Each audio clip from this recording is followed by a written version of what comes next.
Hello, everybody. I think we're live. I think people can hear us now. I'll just check and tweet it out.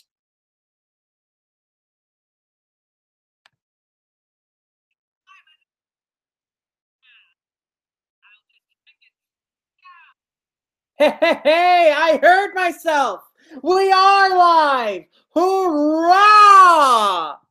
I'm going to tweet it out.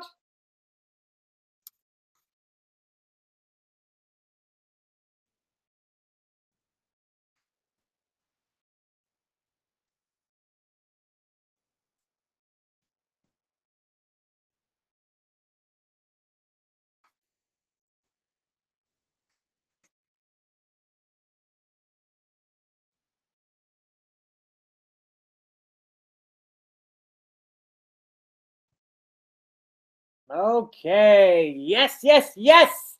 You all hear me. Ha-ha, Colton. You're a Zuya boss. How are you guys? Whoa, can you not hear me? Oh, no. I thought Colton said he could hear me. Huh.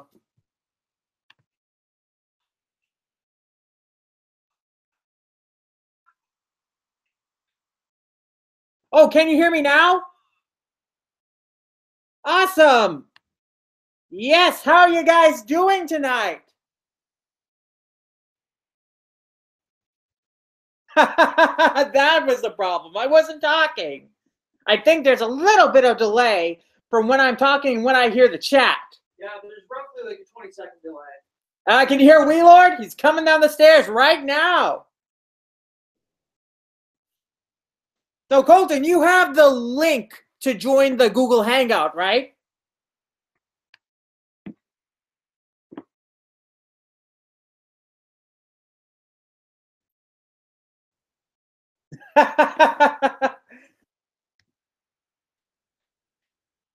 Introduce yourself, Weelord. Huh? Oh, it's V-Lord here. Hi. Yeah.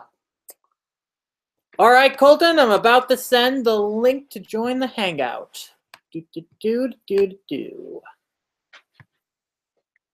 going to be a very fun live stream, I think.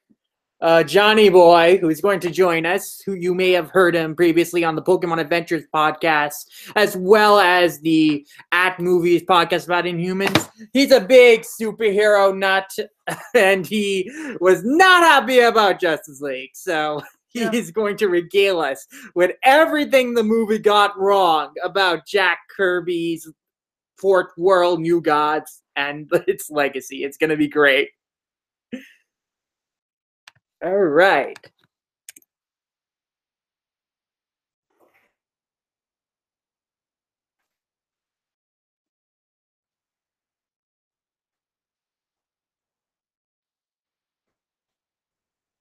Hey, Wensleydale Cheddar! Glad you could join us. Let's see.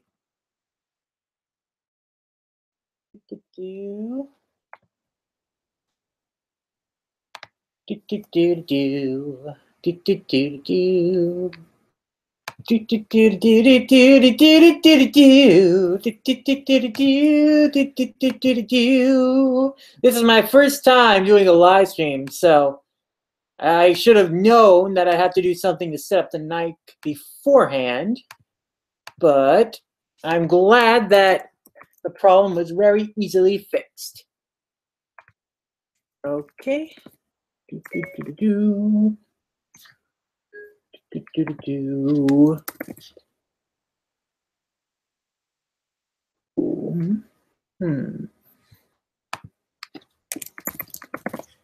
Before at.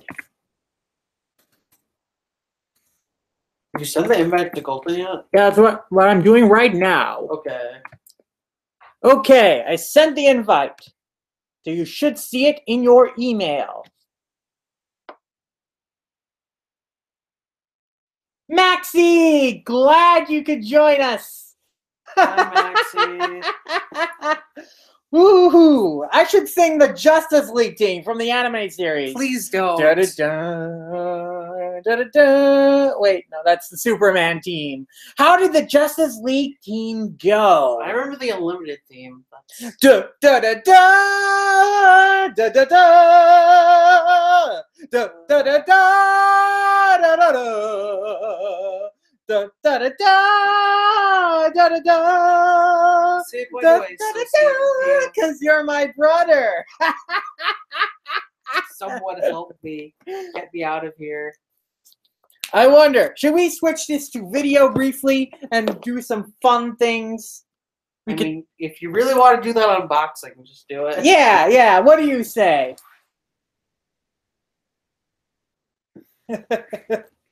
Yeah, I'm glad you could join us too, Wensleydale. This should be a lot of fun. And I'm really excited. This is my first time doing this. And I already know that we're definitely going to switch to video once John comes, because you need to see that guy when he gets worked up about movies like this. He cannot contain himself. Yeah. So what do you say, folks? Do you want to try this little experiment I call Guess What's in a Box? You want me to switch over to the camera? Straight to video, like all the best movies, like those direct-to-DVD Disney movies from the early 2000s. Or those direct. It's very appropriate because that might just be what's in this box. We'll see. Wait, what is in the box? Like, see, even Weelord doesn't know what's in the box. Let's see. Where's this box from? Okay. Let's turn on the camera and see what comes of it.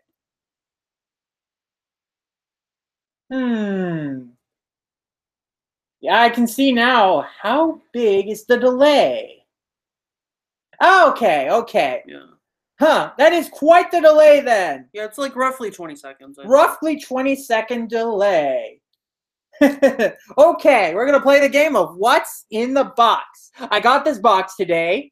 I got it from, I'm not going to spoil who. I'm going to let you guess. Who do you think I got this box from?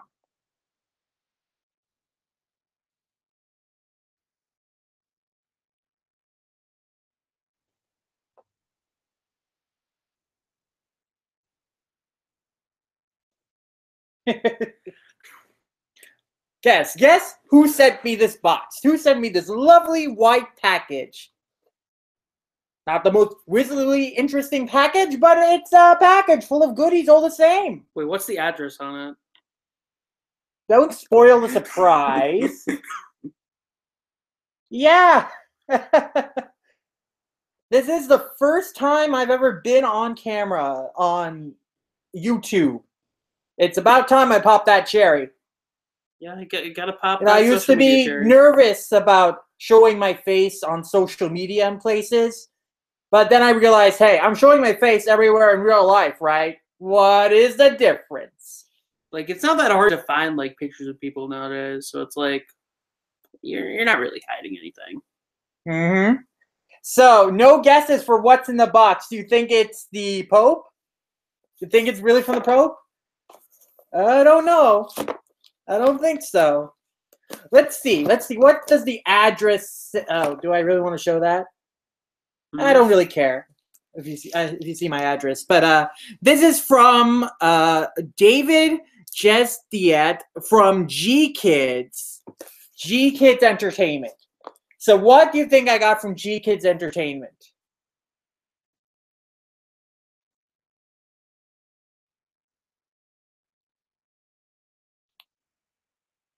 A couple people might know me IRL, but I guess no one associated with the Manga Mavericks podcast necessarily. I just realized I can check the chat on my phone. Sure. G-Kids and U4Kids. They are anything but. G-Kids is in fact like the antithesis to 4Kids because they are all about promoting the most high-quality animated films from across the globe and distributing it in the United States. All right, so, G-Kids isn't a thing in the UK, is it? I suppose it isn't. So G Kids is basically distributing all the Ghibli films now after Disney let the license lapse, as well as some other really cool animated features. Not just anime, but also European animated features. Basically, they are a global animated film licensing company. And they are really cool. They license all the unique foreign films that no one else in the US will touch. Basically. Speaking of which, we have to see Breadwinner sometime. We do. Breadwinner is currently out in theaters in the United States, and I've been looking forward to that for a long time. It's definitely going to be it's one of my most anticipated movies of the year. Yeah. I think it'll be a contender for one of the best, but I need to see it first before I make that judgment. Yeah. It looks good, though. Glad you could join us, Jekka. Wheeler, Jekka's joined us. Jekka. Yeah, she's been in the chat for a while, I think. Hasn't she? Yeah, just looked over, though. So, okay. Oh, okay.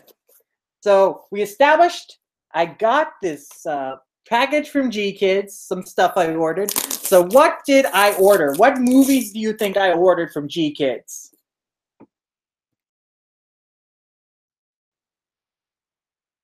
I don't think G Kids actually did. No, they do distribute the Red Turtle, didn't they? Oh, no. Red Turtle is Sony. Sony distributed the Red Turtle. So, no, I didn't get that from G Kids. Yeah. Cat in Paris. That is a good film.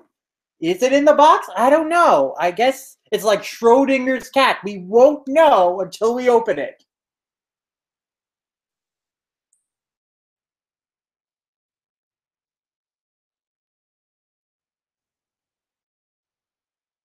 Okay, if there are no other guesses, I guess I will open the box. The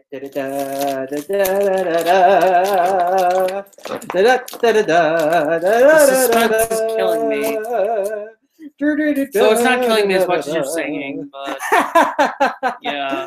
Do you remember that anime rap battle of rap video I made, or that manga rap video? That was actually funny. That was funny.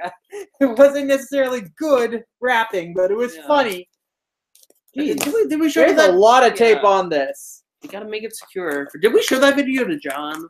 I think we did. I don't know. We could show him when he comes over. I know we showed it to Ethan. Anyway, I challenged Maxie, I challenged Jeff Ruberg, and I challenged Weekly Manga Recap to do a response rap battle about piracy, but they never made a video. Throwing shade on you there, Maxie. Weekly Manga Recap recently responded to a Q&A thing where I asked them about that I sent like months ago, and they said like no.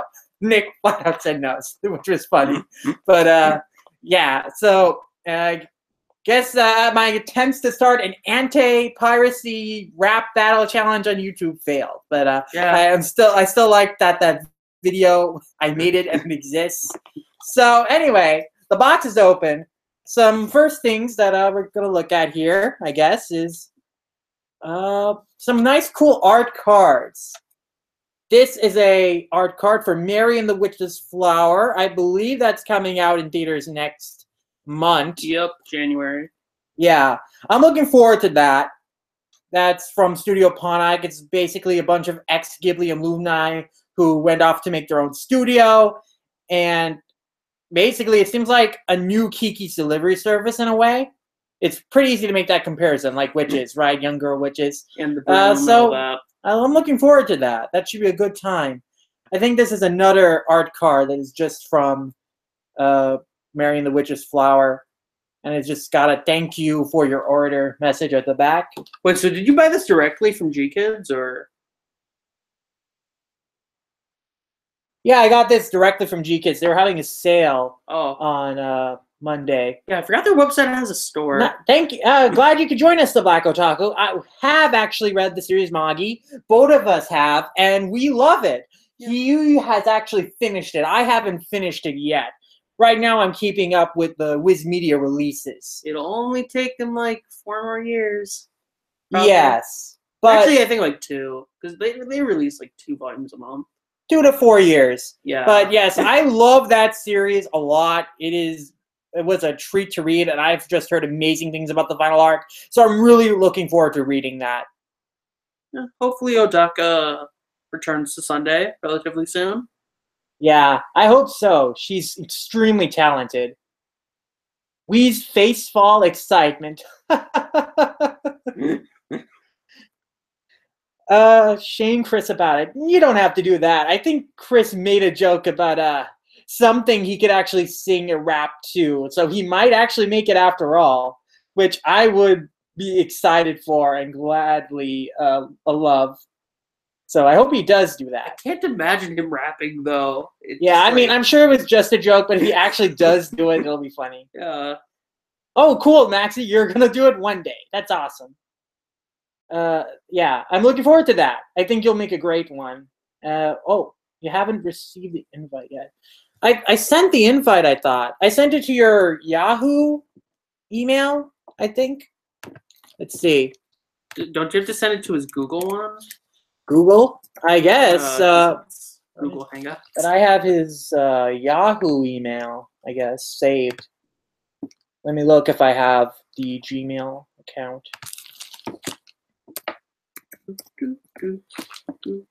Oh, okay. I have I have the Life Lessons account, so I'll send it to there.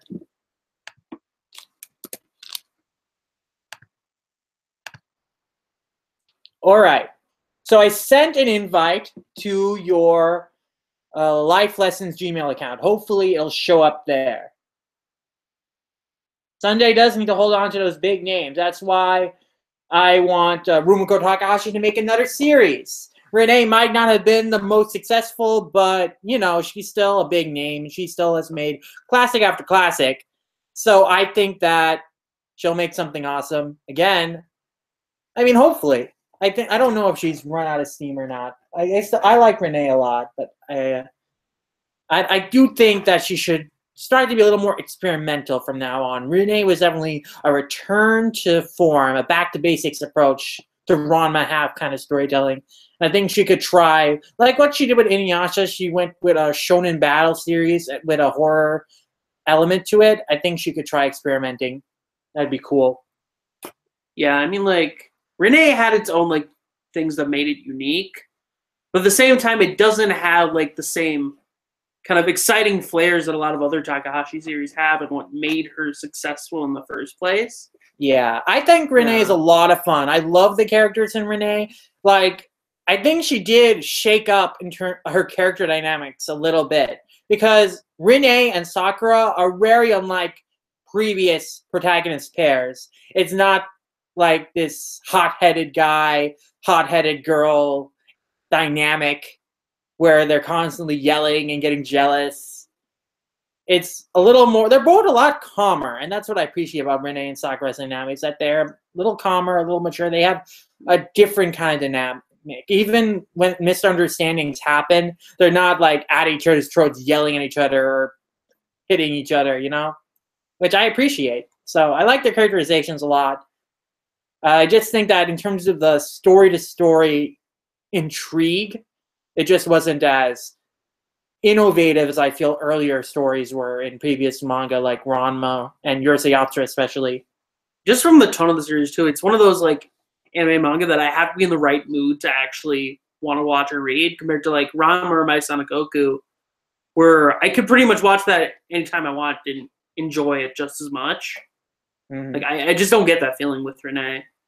I definitely would recommend, Maxie, that you read more of Renee, because I do enjoy it, even though we kind of have just been talking about, oh, it's not as good as earlier stuff. It's a really enjoyable comedy with a lot of great things to offer. It's still good, and it has its own unique kind of flavors to it. It's just kind of Takahashi's weakest of her major 5 works. Yeah, I would agree with that. Yeah. I hope we get a final season of the anime, considering that it has ended, but I don't know about that. Still, hopefully. 3 seasons is pretty good for any show nowadays. Yeah, I'm surprised it got 3 seasons in the first place. I mean, when you consider Magi only got 2. Yeah, and Magi sold extremely well. Like we saw in like the Oricon sales that came out yesterday. It ended in the top 10. Like, Magi never lost steam. It gained steam at the end because it sold even more. So yeah, it's a shame Magi never got a third season. Yeah, it really is.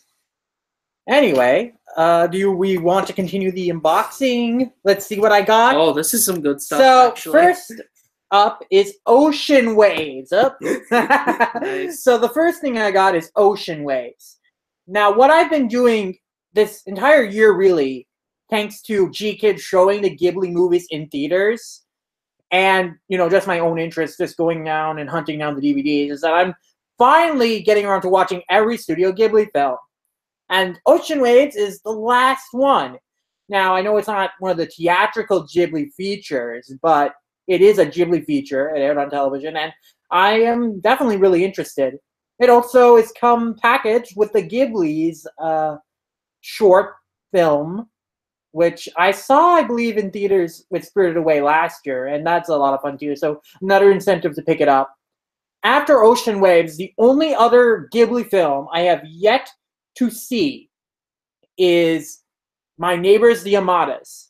I have not seen that one either. Yeah, I'm trying to find it, but unfortunately, because the Disney DVDs have been discontinued, I can't really find them that easily. I really wish back a couple months ago when Ghibli DVDs were everywhere in Target, I had picked it up, but how much is the secondhand price? I don't think it's that expensive, but at still, this point, it might just be I just better want wait it for to the be G-Kids release. Yeah, I mean the G-Kids release comes in January, so I will just wait for that because I'm sure the release will be much higher quality, as has been the record from what I've been seeing with all of their re-releases of the Ghibli features. Yeah, the only downside I've heard to them is that due to different licensing circumstances, they have less language options, but I think all the English dub options are there, so it's it doesn't matter in our case. But people who wanted every single different dub of the Ghibli films that's been made, they aren't gonna get that from the G-Kids release. Yeah. But yeah, I need to watch My Neighbors the Yamadas. And I am hoping to find a copy. I mean, I'll just wait, I guess, at this point for the G-Kids re-release. But it's a shame my library usually is pretty robust. Our library doesn't have it? Yeah, if I could get it from my library, I would have already seen it, but they don't have it. Anyway, I'm going to figure out how to send this link to Colton here. The struggle of Google Hangouts. Also, when the heck is John going to get here? I don't know, but also do some work and retweet the links to this live stream to let more people know that we're up and going and talking. And in the meantime, I'm going to figure out how to get a link to Colton. I don't know. I've been sending. Also, Jesus, the brightness on this is way too high. Okay, why don't I just send the permanent link? I got it here. And I'll just send it over to you on Twitter. That should be good. Idea. Yeah. Do. Wee Lord, you're a better singer than I. Why don't you sing something for us? I haven't sung anything since Sing the Kino's Journey opening. The new one. I'm terrible at singing that. No. No, but that was funny when you were singing it. It was good. Did you release those episodes, right? What? The ones where I sing Yeah, I released all the episodes we recorded. If anyone's wondering of an update for the Kino's Journey weekly reviews, at this point, because we're so far behind on the show, we decided that we're just going to do one lump review at the end for the remaining 6 episodes. Because while we weren't disliking the show necessarily, it wasn't inspiring us to oh man, we need to watch this every week. We're so excited to watch this show, you know? I think the other problem with Kino, just in general, is Kino is one of those series that, Mushishi, where you have to be in the right mood to watch it. And, forcing yourself to watch it week to week is probably not the best idea. Mm. And, I'm more positive on the series overall than Sid, but, I'd rather just watch it at my own pace than force myself to watch it every week. Juni Kaisen is also a show that is arguably a little disappointing, but we're continuing our reviews on that just because. Is Colton in here? Yeah, I Hello? see his icon. Colton, can you hear us?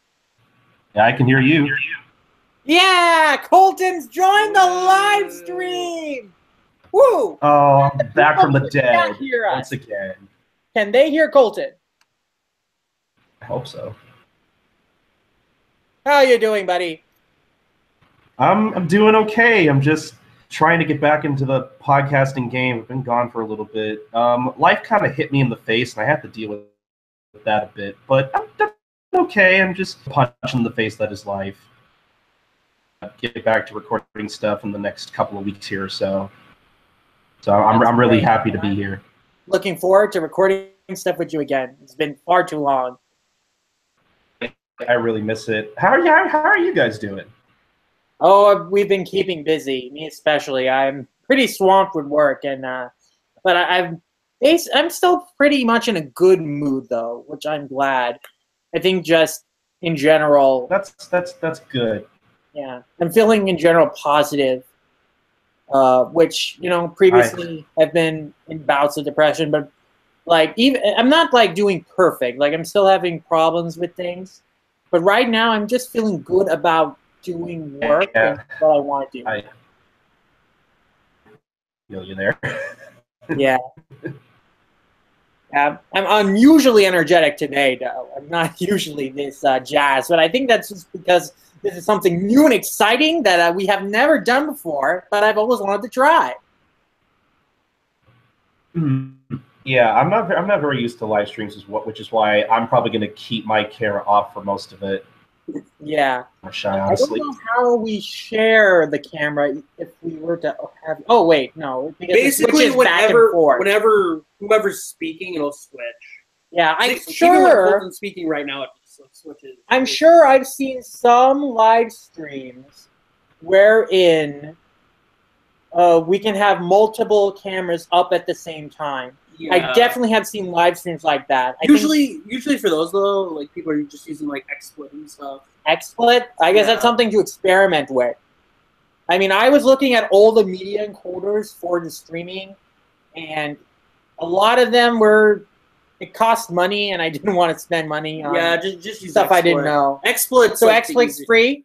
Yeah, that's what I used like to stream Strike when Rabbit was being a pain. Okay, that's cool. I guess we'll try that in the future, maybe if we want to have multiple screens up at the same time. Oh man, the chat is just continuing here. I need to catch up with this.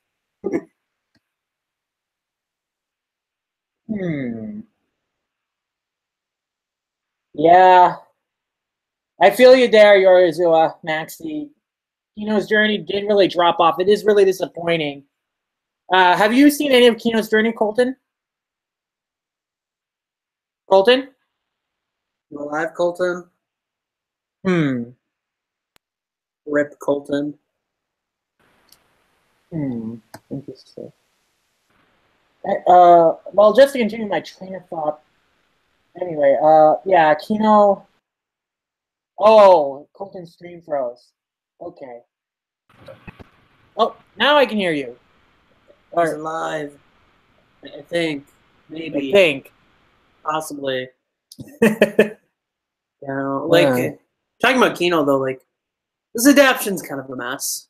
It is a mess. I mean, basically, whoever was in charge of the original show, the director and the screenwriter, they were really what elevated that material and made the original show the classic that it was. And the original stories by Keiichi Sigsawa, they're not bad, but they're just not as tight and as like thematically poignant as what the first anime did with them. I think Colosseum is like a great testament to like, wow, how much the anime like really made something out of a much simpler premise and base material. I mean, I think the light novels are still really good, but I think the big problem with just this adaptation is that because it's just solely going off like popular stories instead of trying to actually choose stories that are actually closely related to each other or flow well, it just feels so arbitrary in how it's presented.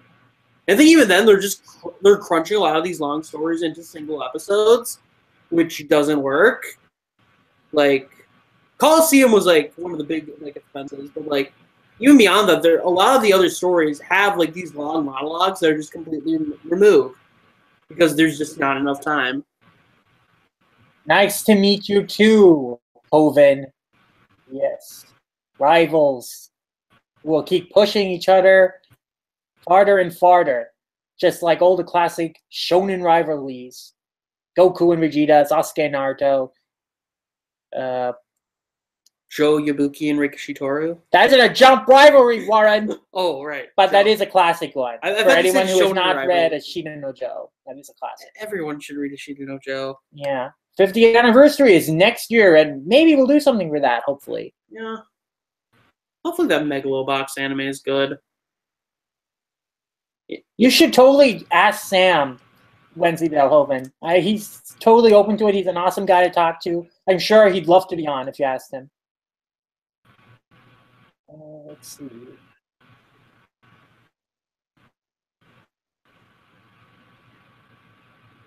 Yeah, Zoro and Sanji is another great rivalry, as is Gintoki and Jikata.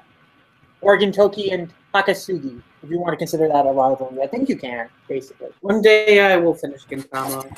Oh, Colton? We can hear sputters of him from time to time. He's in the dark abyss of the internet.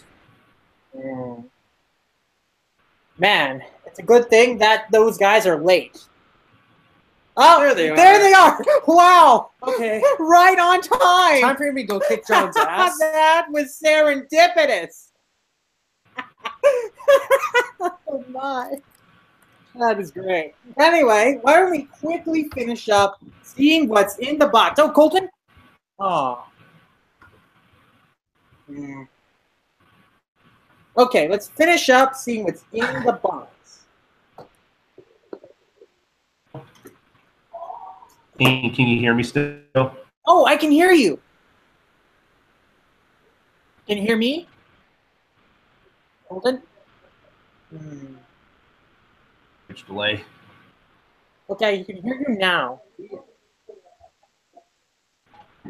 I wonder if you can hear the people walking down the stairs. Oh, Hello, boys. You're about an hour late to the live stream. fucking his fault. Kenny did nothing wrong. Kenny just Deadass. I'm literally just like, I'm like, you literally could have told me you were going to be late so I could move closer. But, What are you ranting about, John? Who knows? something about his mom. Also, my parents are home, so be quiet. No, they left for groceries. Have they Oh. come back yet? I have no idea.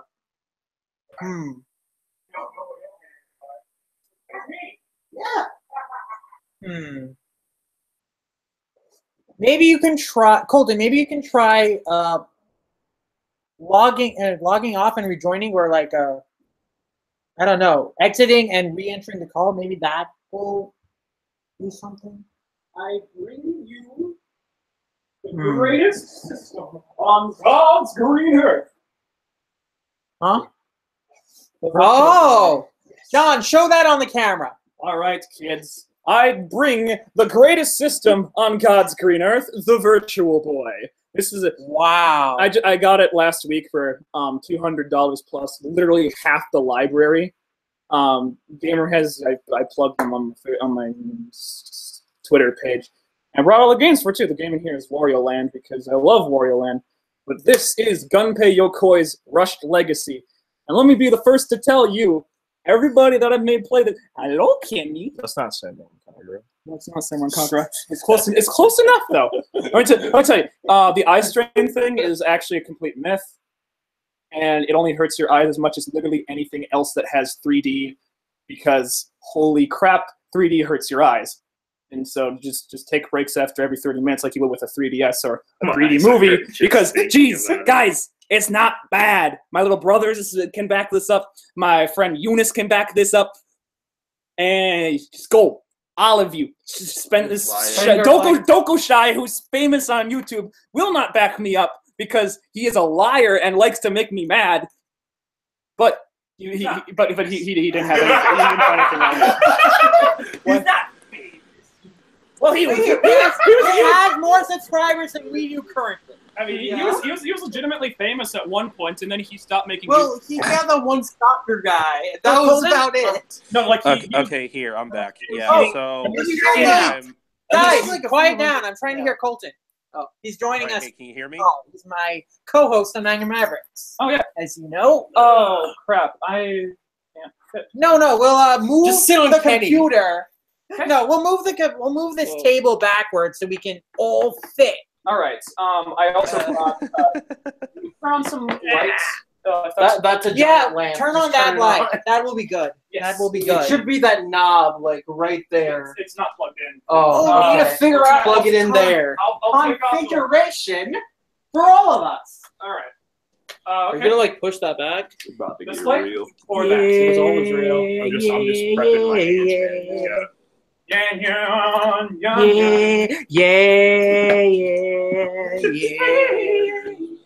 Okay, I brought computer for additional fact checking when I need. And I brought some Justice League related All stuff. right. Figure out where you're gonna you scoot? sit in the configuration. All right. Do we all want to squeeze ourselves in this one Yeah, couch? you can fit there. You'll be fine. Are you sure? Yeah. You might want to have it so that we got two couches, like a normal podcast or live stream. Yeah, we can angle this computer. That's like what I was shifted thinking. there. I Yeah. guess. I'll go to my normal someone spot. sit there.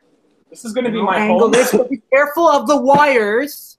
Don't Very trip on so them that or not disconnect them. everyone All right. dies. That will be inconvenient. Inconvenient Truth by Al Gore. All right, let me move this so it's more in the shot. Okay. Oh, nice, a belt. Everyone, I know what we're doing after this. I already did that to someone else. Oops. Get ready for a lot of metaphors, folks. That's They not are a metaphor. That's what's gonna happen, dude. okay. Well, now I can't see Kenny. Yeah, I know what Or wait, no. I moved Johnny, there. Johnny got a good idea. Let's you moving this backwards. Yes, I am. Will this work? Will it blend? Okay. That Crime of is the a hate. dead YouTube channel. Yeah. What? Will it blend? That's Okay. it's dead. It's dead now. Right. Just like me. All right, your couch is its build quality is not up to snuff. I would give it a 3 out of 10. I mean, it is like 10 years old at this point. I know. I give it a 3 out of 5. I'm every tech review site on the internet because for some reason Right. If I sit in that space in the back, then we should break the internet. So I should probably sit closer to computer just to monitor. Oh yeah, and I got you guys a present. It's yes. It's just the stuff we already own. Yes. Jesus Bro by the cinema snob Brad Jones himself. Great movie that I haven't seen yet, but It's some of the comedic timing is a little bit off, and if you're not into that kind of message at the end, might be a little bit preachy. But fortunately, I am totally into the message at the end, so I think it was a great movie, and I can write off all of the jokes not landing correctly as they're trying to emulate what's the name? The guys who make the brothers. They run that church. The brothers that run that church. Yeah, the Pureflix guys. hold on. You know, the last time I went to a church. What's their names? They're famous. They're famous as. I think I know who you're talking about. Yeah. I'll look up what I'm talking about. Like, it's a perfect recreation of a Pureflix film. Right down to the timing. So that I Okay. can see. Yeah, David Put this A.R. manga White. back. Oh. Okay. It's This manga, by the way, is GTO Shonan Junai Gumi, the 8th volume. We have all the volumes, which this is one of the harder to find volumes, and hopefully we'll talk about this at some point. Oh yeah, Shonen Junai Gumi is really, really good, but very, very hard to find. Kind of like Lupin the Third. It's something that literally everybody should read, but nobody ever will mention. Yeah. Because God hates you. Unless you're Unless you're our Lord and Savior, Varun the King. Hey, I bought most of this manga. I bought that volume in particular, though. You know what? Okay, that is fair. I You bought that I'm the one volume who in bought all the particular. rare volumes. What? Don't trip over the cords. I just saved your lives. Thank you. All right, All right, so who's I'm going to pull up the one issue that actually matters Oops, with sorry. Steppenwolf in it. And for Wait. Okay, but hold on. Before that, we should just finish up this unboxing thing. You guys want to finish that up? Let's just do it. Let's see. Okay. Well, of course there's a delay. I'm just going to quickly finish up this unboxing thing. Colton, what do you guess is left in this box? Oh, it's probably something lame or something like a keychain or something. Maybe it's cute. Maybe it's cute. I don't know. Maybe it's a what? A keychain. Okay, a keychain. No, this does look like a keychain. It's things. Can I wear this? No, it looks like a full movie, except I can't really see the cover. Okay, let's see. Let's see if people can see this. This has a really glossy cover that I think is obscuring the title. Okay, how about now? Now this is better at least. The light light is getting in the way. Huh. I can't say I'm familiar. Is that a movie or something? I can't say I'm really familiar with it. It's an anime movie. It's from the director of Time with Eve. I watched it. Okay. Yeah, it's called Patema Inverted. I watched this movie recently and really liked it, so I went out and got it. Basically, the premise of this movie is that there are two parallel worlds, and gravity is inversed in these different worlds. So, the main heroine, when she's in like the main guy's world, she's like upside down, and the gravity is pulling her towards the sky. Huh. That actually sounds pretty cool. I'd watch that. It is really cool. Like, conceptually, it's just really awesome. And the story is like basically one of those stories about, hey, you shouldn't judge people just because of where they come from. Prejudices are bad. And from a great line in the movie is, from where I'm standing, you're the ones upside down, which is like an amazing line in the movie. So, is that? But it's a good message. It's a really well made film, and it's really cool what it does with the gravity concept. The animation is not necessarily great all the way through, but it does look very nice, and I would recommend it. It's like more obscure than I think a lot of anime features, but I think it definitely should get more attention. How recent is that movie? It came out in 2013. Oh, okay. Yeah. The studio that made it, this is like the last thing that studio made, at least so far. What's the studio name again? So he's like, I don't remember the studio name on top of my head, but it's a really cool movie. Okay. And yeah, I'll have to check that out. That actually does sound pretty cool.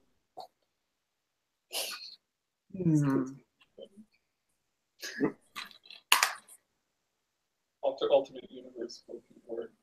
Okay, so just checking the chat for a moment to keep up with the conversation. I'll try and move the second monitor closer. But let's just talk about the other stuff in the box. You can probably guess at this point they're movies. So this next one is Miss Hokusai. Oh. From That's a great one. It is. But the story about Hokusai's daughter. It's really well made. It's really beautiful looking. I saw this in the theater last year. This is on Netflix right now. If you haven't caught it. Yes, it is. Great from Production IG, so you know it's well animated. Wait, so. shit! Netflix didn't take something good off. Yeah, one of the few good anime on Netflix. Japan, I'm pretty sure, doesn't have the same rush as we do in America, where every single American film company is like, "Oh shit, we gotta make a streaming service." So it doesn't matter. Yep. Netflix still gets your balls good shit. Well, that's because Netflix invests all their money in really, really bad projects and then rushes the project, so they turn into pieces of crap like every single season of Voltron after season 2. I'm kidding. Season 3. Season 3 was good aside from the finale, Yeah. which is garbage. Yeah, which turns it into which makes everything about the Galra Have you seen literally Voltron, worse Colton, than the new the one? original, which were cartoon villain Nazis. Remember the motivation from Go Lion that was completely fine, actually kind of complex? Let's get rid of that and make it actually really dumb. It's even worse than the one from Voltron, the original. Allison feels like she's at a wedding party with all of us talking over each other. You know, okay, Allison T. Like, I don't think her last name is Teal King, but I had this friend back in middle school that was nuts. She's older than me. Yeah, so- she's like, Okay, yeah. Yeah, I don't know. You just remind me of my old friend Allison Teal King, and I just want to let you know that I'm sorry I didn't give you a follow for like a few months when you followed me. You're a wonderful human being. I'm sorry I post so much borderline furry art. He posts more like borderline stuff than he was with that. Oh boy, these Borderline? That's actually furry porn. Okay, yeah. see the people I hang out with, man. You don't hang out. They actually looking at some real foreign part, know what I'm saying? Please, let's keep this. Get the fuck Let's outta keep here. this live Give stream me- PG. I'm here against my will. I need you to call the fucking police. I need help. What? We asked you to be on, and you said yes. Shit, you're right. I love you. Anyway, okay. Colton, have you seen the new Voltron?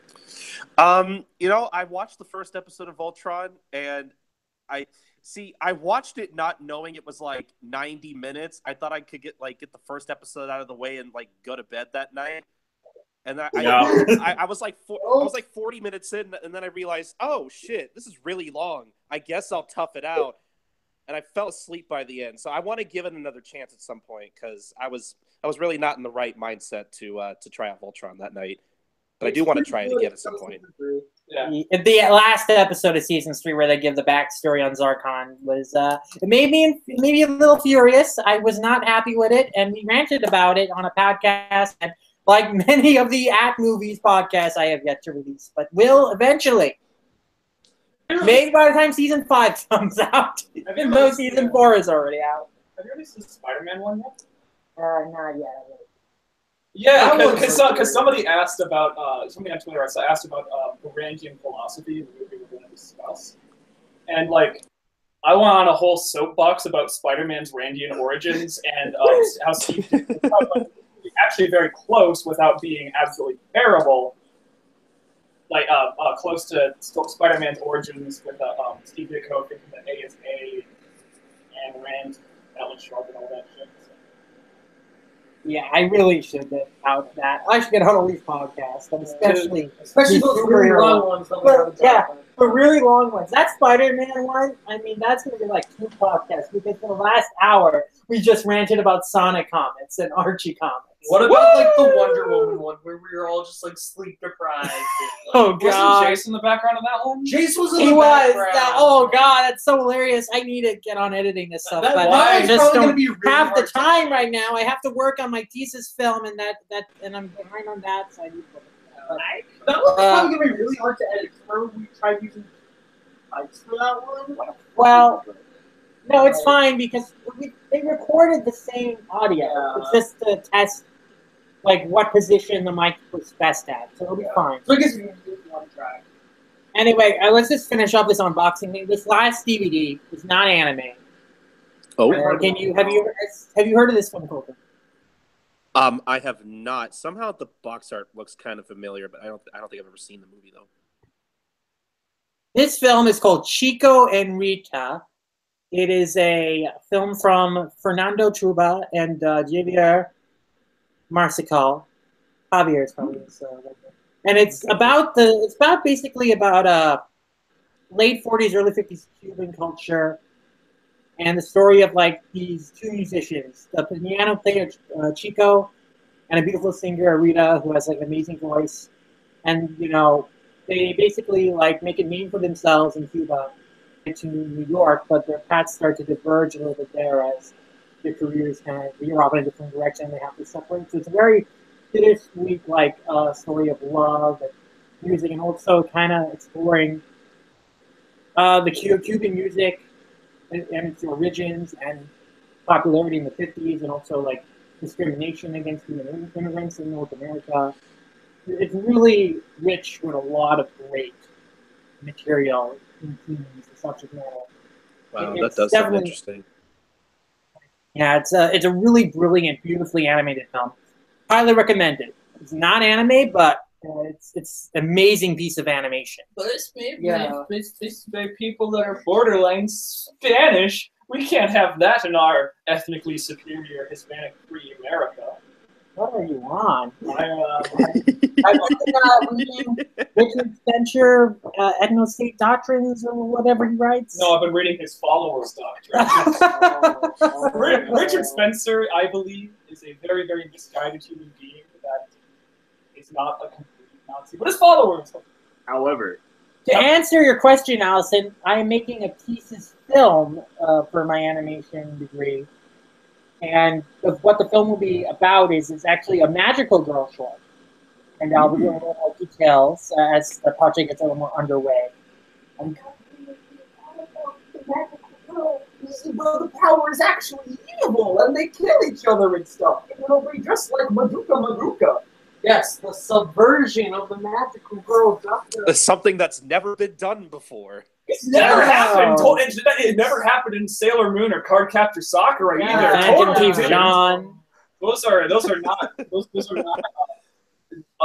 nothing that bad ever happens in Sailor you want to Moon. know about magic girls? I give you some magic girls. It's called Senran Kagura, baby. It's all the magic you need in your life. Magical jiggle physics. How do they work? Nobody knows. Boobs. All right. I don't even like boobs. I think that we should.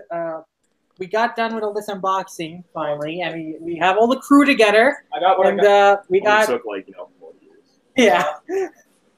But I think, are finally ready to begin our live stream review of Justice League, the first live at movies episode.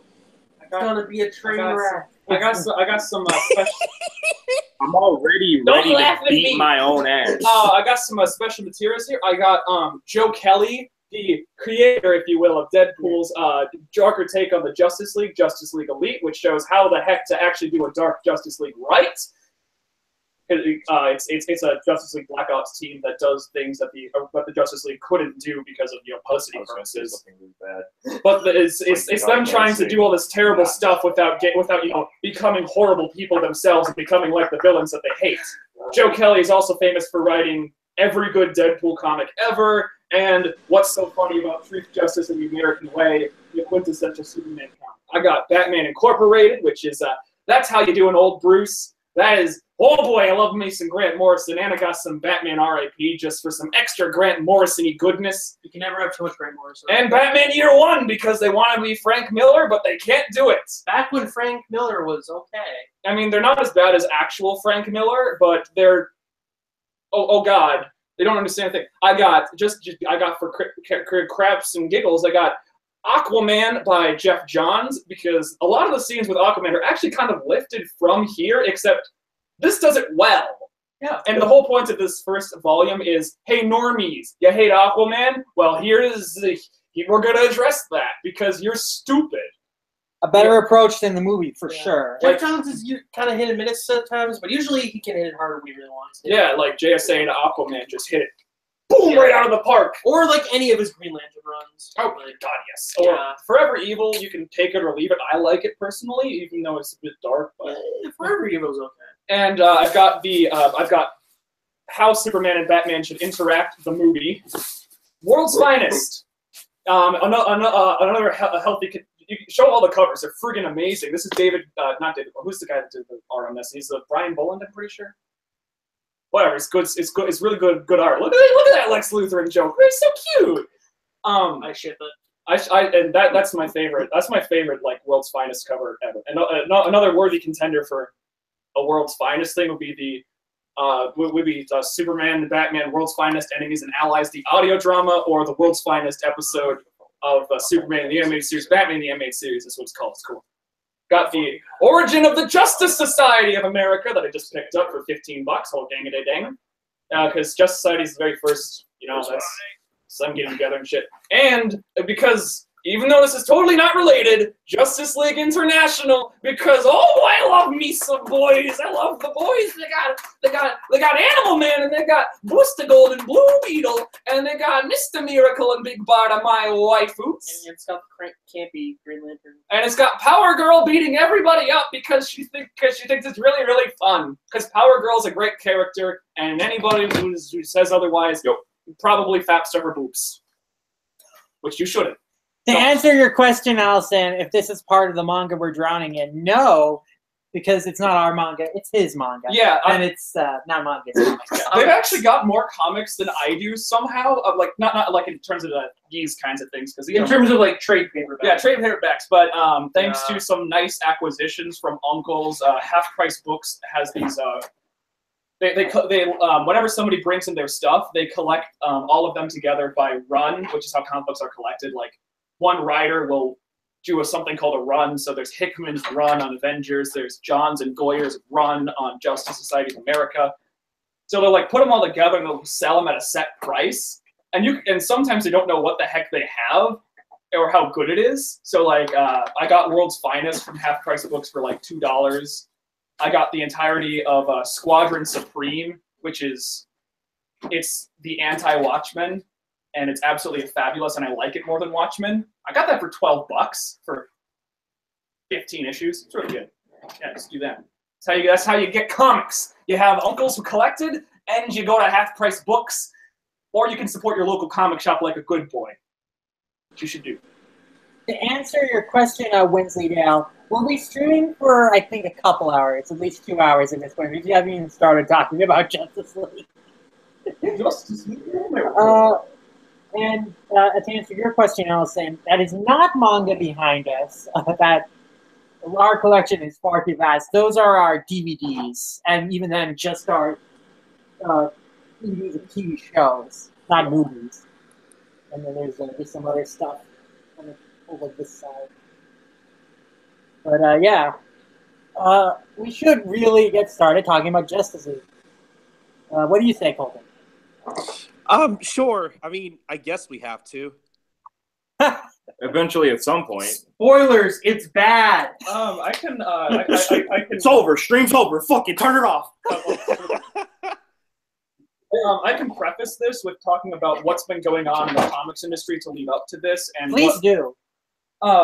So. But let's see your face. Oh yeah. I'm going to sit up a bit. Okay. Go off your sexy mug. I do not have a sexy mug. I'm gross.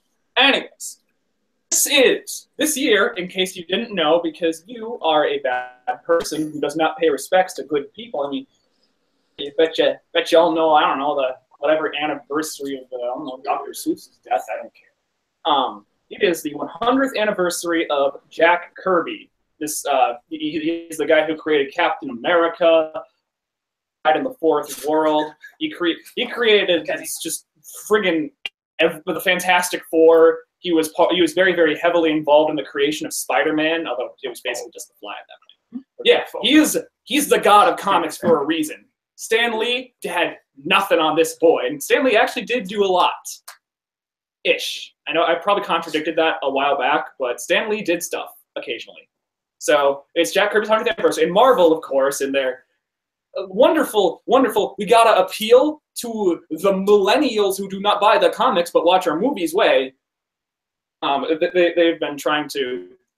They came out and said this in January. They said they're going to move away from it, but they obviously haven't. That they want to focus on social justice and new stuff. So part of that is saying that everything old in Marvel is shit. Like the Hulk, he's shit. Get rid of him. The X-Men, we can't sell toys of them. They're shit. Get rid of them. The Fantastic Four, what do you mean? What do you mean they made us a thing? They're shit. Get rid of them. Who the friggity frack is a Jack and Kirby? What do you mean he was basically a hippie that advocated for women's rights, integration, and all this wonderful stuff? And his Commandos was his attempt to create a racially diverse, amazing super team.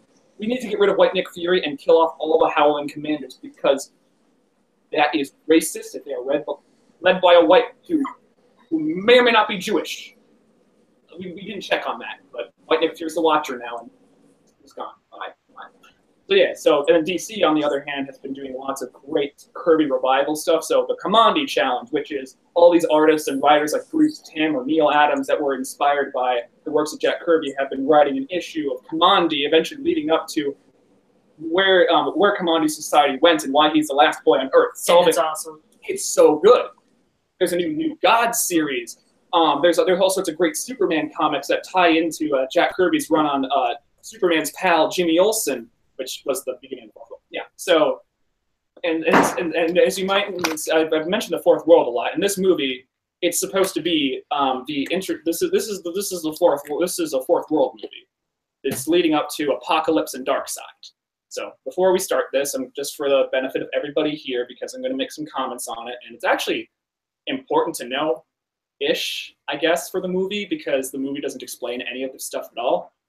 Once upon a time, when Jack Kirby was fired from Marvel because for some reason the guys at Marvel did not, the guy who was running Marvel at the time thought that Stan Lee made Captain America, so Stan Lee got like a huge raise and Jack Kirby got demoted, so Jack Kirby's like, screw you guys, I'm going to DC. He went to DC. How did they mistake that? I don't know, but it was like a huge thing at the time, and DC just welcomes him with open arms with like the same paycheck that he was getting at Marvel, and Marvel's like, oopsie daisies!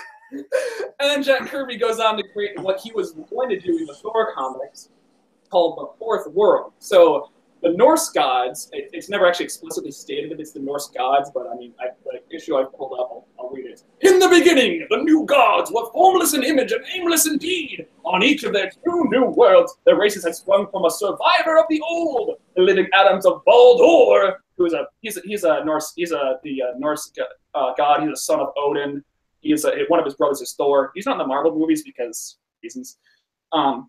Gave nobility and strength to one, and the Shadow Planet was saturated with the cunning and evil, which was once a sorceress, which is probably Hel, H-E-L. She's kind of the villain of the new Thor movie. I don't know. For an age, these new gods pursued in their own destinies until a time of the great clash. It would start on New Genesis with these two, Isaiah the Inheritor and his wife, Avaya, and happiness, the first sign of a coming tragedy, in an imperfect state. But yeah, so New Genesis and Apocalypse came out from Ragnarok, which is, the death of the gods. And there's in one sphere, which was New Genesis, was run by Isaiah the Inheritor. Steppenwolf, who's the Darkseid's uncle and the brother of the ruler of Apocalypse. I can't remember what her name was, but she's kind of a dick. He goes up to New Genesis for some hunting and stuff, and he kills Isaiah's wife. And Isaiah's like, oh no, I hate you. And so, because of Steppenwolf's actions, New Genesis and Apocalypse, they would start building horrible gods. What's specifically interesting is that Steppenwolf attacks Isaiah and believes he's left him for dead. Well, no, actually, Darkseid attacks him and makes it look like Isaiah is dead. And Steppenwolf doesn't question it. Even though he mistrusts Darkseid, he doesn't bother checking to see if Isaiah is still alive.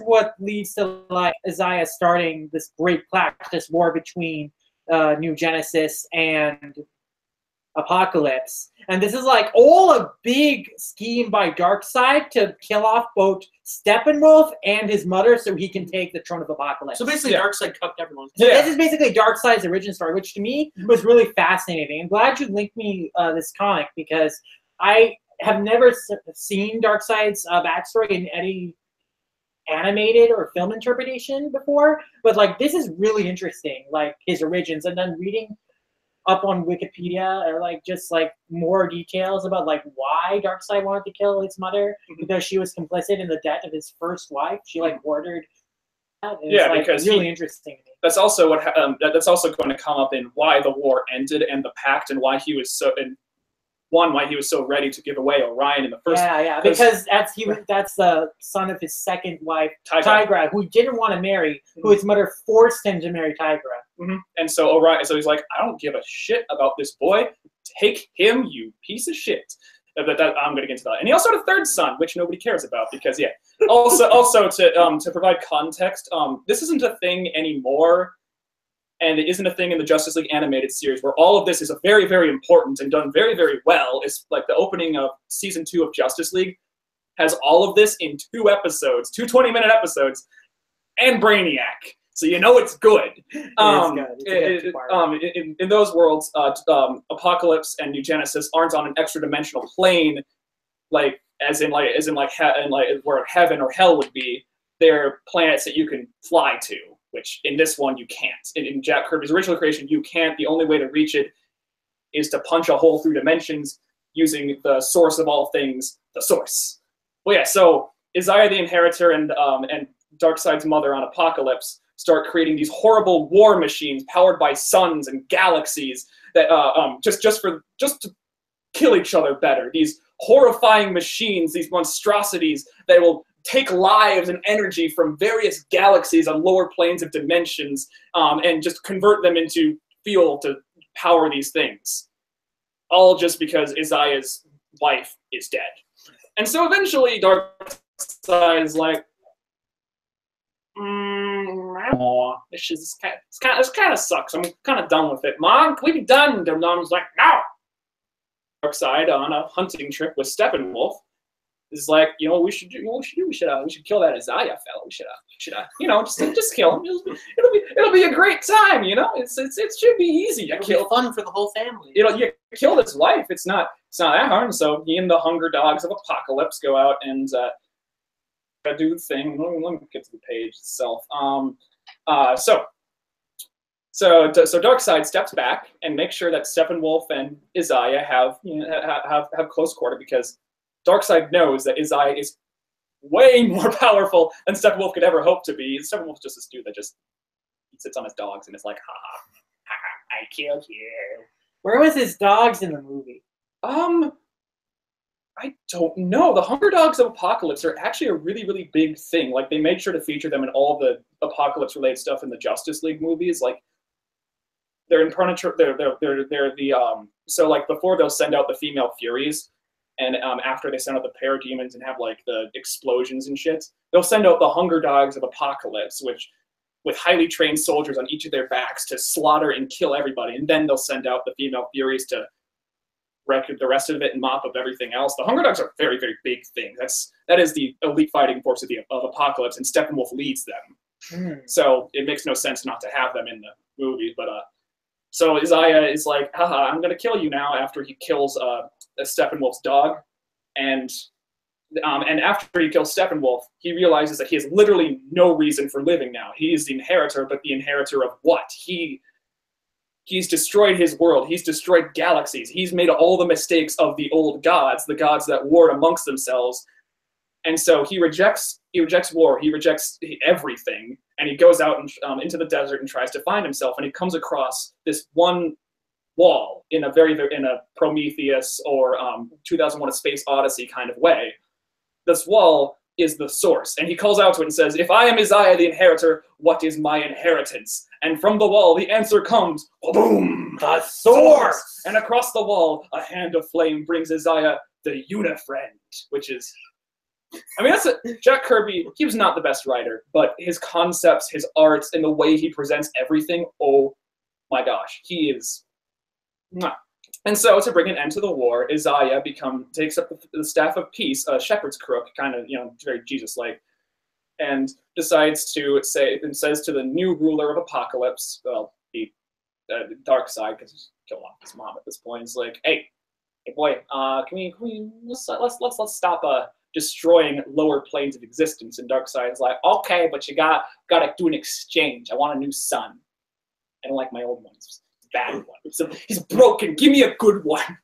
And so Darkseid shuts Tigra up, takes Orion, and reluctantly, but obviously for the good of every plane of dimension ever, Isaiah the Highfather gives over his son Scott. Well, it's not called Scott-free at this point. He hadn't even been christened yet. Yeah, Granny Goodness, or does Sod name him? Granny Goodness. Yes, Granny Goodness, because she's a very, very ironic, horrible human being. This is also in the Justice League episode. It's like, there's an episode of Unlimited that explores Mr. Miracle's backstory. Mm-hmm. And they also have it in the 2-episode Justice League Season 2 opener, the Pact. The Pact is amazing. Yeah. The Pact is one of the best issues of comics ever. Even if some of the writing's not the best, just the concepts, the art, everything around it is so powerful. It's great. Jack Kirby can't write emotions a lot of the time outside of power and awesome and life is worth living, but this is him getting into the nitty-gritty of human emotions, and it's great. It's great stuff. So yeah, he gives Scott free and he takes Orion, and that's the end of the war. That's the beginning of New Genesis's that's the beginning of New Genesis's ideals of peace and love and friendship, and Darkseid just sits on his planet where he doesn't have to deal with the war anymore. He can just build and search for the ultimate. His ultimate goal is the anti-life equation, mathematical proof that all life, everything created by the source, is pointless. It is nothing. He himself has accepted this, but he can't figure out why no one else has. The universe is chaotic, weird, because of life. And anti-life will prove that life should not exist. Whereas the High Father, who owns the Source Wall, the source of all life, says we have the right to choose. That is the life equation. Darkseid doesn't want choice because choice is scary and evil. So he searches the anti-life equation to prove to the universe that nothing is except Darkseid. Darkseid is. He is your choice. That's it. That's all you got to do, and everybody's going to be happy. It's going to be great. It's going to be a great time. His enforcers are Vermin Wunderbar, this German scientist Nazi dude, that his strategist Desaad, this horrible little man that just makes torture devices for funsies. Granny Goodness, who trains up legions of child soldiers to join the Hunger Dogs by putting them through horrifying torture things made by Desaad. The female Furies under Granny Goodness, like Lashina, Big Barda at one point, Sistampa, they're cool. They mop up planets. There's the parademons there, these bug-like things that, holy shit, they're fucking scary. They're kind of cool. There's Kalibak, which is Darkseid's, the son that he loves. That's the son that he likes. He likes Kalibak. Kalibak's a good boy. He's the good son. He's the good son. You know he's super dumb. He's super dumb, but I mean that's what Darkseid wants. He wants somebody that's unquestioning power. He's a weapon. Easy to manipulate. Yeah, he's much easier to manipulate. Glorious Godfrey, who spreads the message of anti-life to places that he wants to, just to invade later with a little bit less resistance. And there's the Mantis, who's I think he's a bug from New Genesis, if I remember correctly. He's Darkseid's like.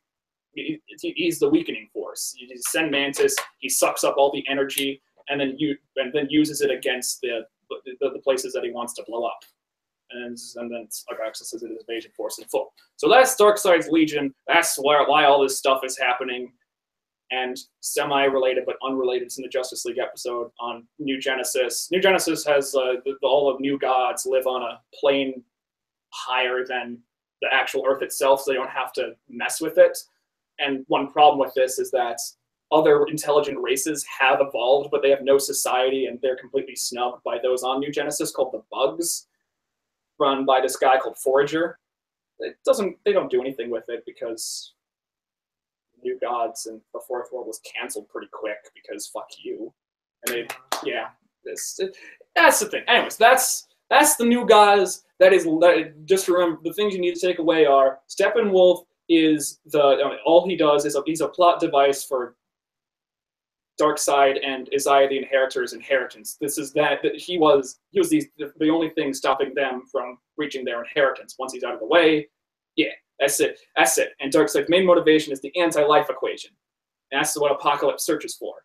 Darkseid has no other motivations. He doesn't care about pain. He doesn't care about anything. He cares about proving that choice is evil. It's a pretty. He's just like Donald Trump. Hey-oh! Don't the pro-choice. Choice is bad, boy. Topical. Hey-oh! This isn't going to be dated. Hey guys, how about the new Star Wars movie? Am I right? Happy birthday! Hey guys, fidget spinners, vaping. Oh, vaping. Okay, wait, whose birthday is it today? Who? Anyway, Anyway, that's all the background you need to know about Apocalypse, New Probably way more Genesis, background. Darkseid, and Steppenwolf, none of which you'll get in the Justice League movie. oh, I forgot the most important thing. Mother boxes. Very, very quick. Mother boxes. Yeah. This guy in New Genesis. Metron. Yeah, Metron, who's Metron. His whole thing is collecting knowledge. Metron. He's also in the Justice League television show, and he's awesome. I love him. Episodes of Unlimited. He helps Lex find the anti-life equation. Mm-hmm. Because he sees the future. He sees the future and realizes that if Darkseid doesn't find the anti-life equation, which according to Dwayne McDuffie in that show's universe only. All those who solve the anti-life equation, They become a part of the source wall. they become a part of the source wall, the source of all creation. Also, something I thought was really cool. They had one of the things on the source wall was the Infinity Man, which the Forever People, which are the Jack Kirby writes these young hippies, this young racially diverse group of hippies that go around the world trying to solve problems and just explore the universe on their super cool motorcycle.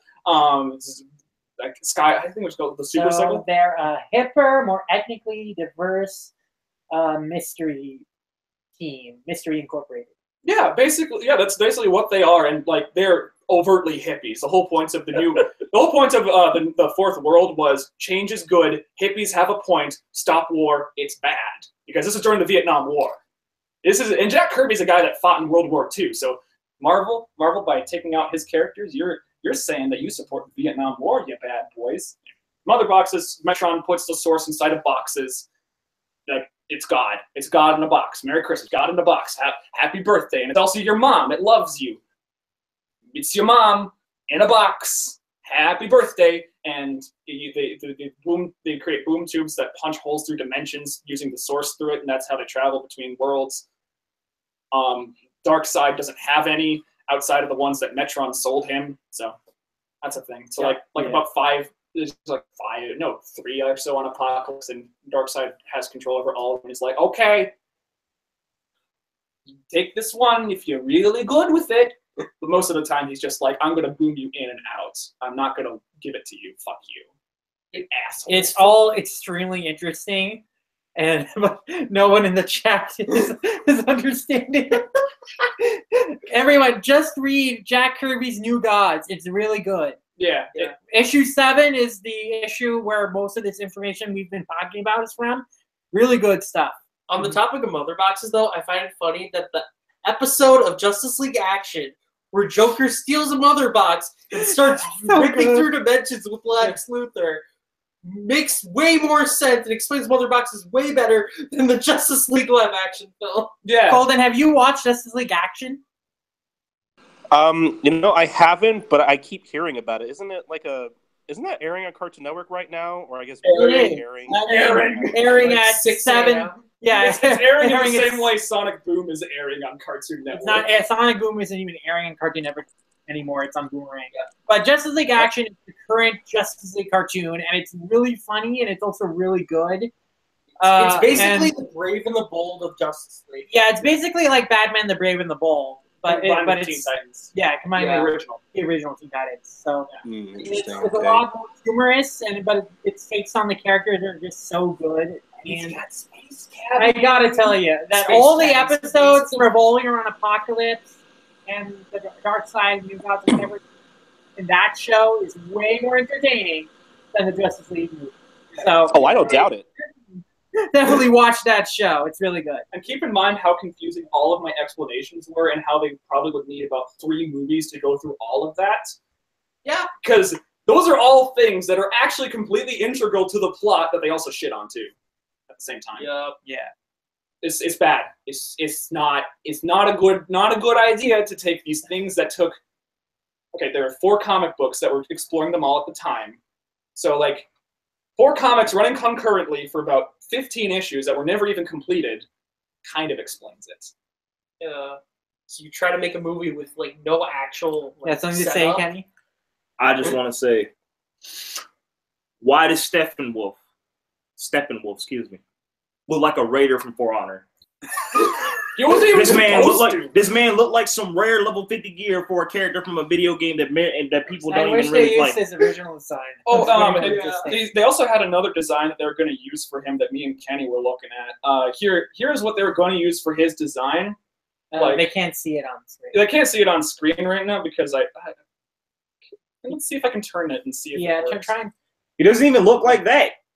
Yeah, so all the promotional pictures of Justice League had him looking like. Let's see if I can get it. Do you see the guy? They can't see. They can't see. It's too much glare. Oh crap. Well, anyways, search up Steppenwolf and you'll see one that has this dude standing next to movie Batman and movie Wonder Woman, and he's covered in like fish bones or some shit. That looks nothing like the guy. Honestly, that looks way worse to me. It does. It does, but at least it's not something from For Honor and the most generic, forgettable thing you. So that design in the movie, I saw like a comic book design of him that looked like that. So I guess that's his modern look. If you've never seen the movie, let me give you a breakdown. He's a man, gray face, Viking outfit, big two-hand axe, horns. There you go. Yeah, that's him. He's essentially so. How original! The original guy is because he's an aristocrat. He's dressed in all green in ceremonial garb, just riding a hunger dog, being like your stereotypical, oh, I'm the rich. I don't care about the poor people we're sending out to die. Oh, yeah, he Wonder actually Woman had had this in spades. In the movie, he's every generic comic book movie villain. He wants to destroy the world. You can't hear his lines because there's too much. Definitely not a Loki ripoff because I like Loki. Yeah. And Loki actually looks a lot more badass in his fucking full outfit than this guy would ever. And Loki actually kind of has a character. Oh, that's true. And his costume also has character too. My name is my name's Kendrick. My name's Jeff. No, it's not. Shut up. Your name's John. My name's John. Hello. That's now oh yeah, if you haven't seen Batman versus Superman, Superman dies, I guess. And then his arm comes out of the ground. It doesn't come out of the ground. No, it's just gravel on his floats up. Floats up. Oh yeah, because that's magic. Also, I tried watching Man of Steel yesterday for like the second time. I had never regretted watching a movie more than I did Batman versus Superman. Holy shit! Batman versus I've seen it twice. It was so Like boring. the thing with Batman versus Superman is that movie's at least fun to actually like laugh at because of all like because it's so bad. Kevin. Martha. Oh wait, I can just go up to Lex Luthor. Whoops! I could have done this the whole time. Also, Dark Knight Returns references. Yes, the most accurate depiction of Batman in a regular comic. Actually, it was pretty damn accurate because if you actually read it, like with the Batman they use here, like instead of using rubber bullets against things that were augmented to have really tough skin and only to just move them aside so he could get to the He just guy. uses a regular gun. Yeah, he uses Batman's using a gun in this. Remember the ending of Brave and the Bold where Batman literally snapped because Batmite gave him a gun? And like everybody stopped watching because literally everybody knows that Batman can't use guns because that's a thematic thing. I mean, he did in the first issue, but that was before Bill Finger got a hold of the Batman myth. The first issue of Batman doesn't matter. It was a ripoff of a Shadow pulp novel. Seriously, look it up. It's pretty interesting, actually. Anyway, I think we should finally get around to talking about our theater experience. And I want Colton, I want you to tell us about your theater experience because you haven't been able to get a word in for a while now. That's one of the things. No, that's fine. I'm having fun not understanding any of this DC lore, but Thank you, me too. My theater experience wasn't anything super special. I saw Justice League with a friend, with one of my best friends, who for some reason is still sticking with the DC universe after. I don't know. He's the kind of guy who constantly, keeps up with these Marvel movies and whatnot. Except with Marvel, he actually watches those because he likes them. Again, I don't know why he still sticks with the DC I mean, aren't we? universe. Yeah, What? we are. I thought you said something. So, my theater experience was all right. I do my favorite part of me seeing this movie in theaters was actually just to kind of skip ahead here was actually at the very last post-credit scene featuring Lex Luthor in the beginning. It was great because I actually heard somebody in the audience get up and go. I guess she was talking to her friend. She was all like, "No, that's not the Joker. That's not the Joker." And then he just fucking turns around and starts cackling. And it's like, it was Joker. And it's like, wow. See, if I were that chick, I'd be so pissed because it's like, movie, don't fucking do this to me. Don't do this to me. You know what you're doing. That's not Lex Luthor. It's the Joker. We all know to me, he seems like the Joker. He doesn't seem like Lex Luthor, which is why I don't like this particular representation of this character. It gets on my nerves. He's supposed that they wrote it off officially by saying that he's Lex Luthor's son. Yeah, he's Lex Luthor's son, Alexander Luthor, which how clever. Yeah, which creates a whole other which opens up another whole kettle of fish because Alexander Luthor is alternate universe Lex Luthor and Lois Lane's baby that they sent out after their world was getting destroyed by Crisis on Infinite Earths to save the universe, and he was used by the Monitor to friggin' save the world. And Alexander Luthor's this big cosmic being that protects the universe and shit in Crisis on Infinite Earths. So I'm like, so Luthor's going to become a giant cosmic being. I guess. Universe. I mean, look, that guy who's playing Luthor, he's way better a Joker than the Joker we got in Suicide Squad. The guy who was playing the old man that Luthor replaces himself with is a better Joker. He acted like he was being gassed. Like, I thought he was the Joker. I legitimately was like, oh hey, that's gonna be the new Joker. On the plus side, Deathstroke looked pretty good. And actually, that leads us...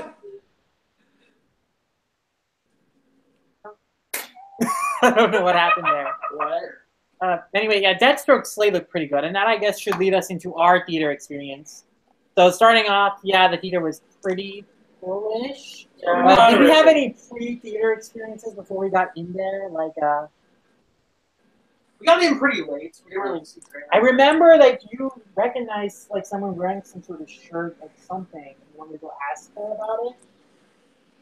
You wanted to see if that was the person you were thinking of, but you were like, Yeah, I don't remember what it was. It's probably some obscure comic-y anime manga bullshit. So.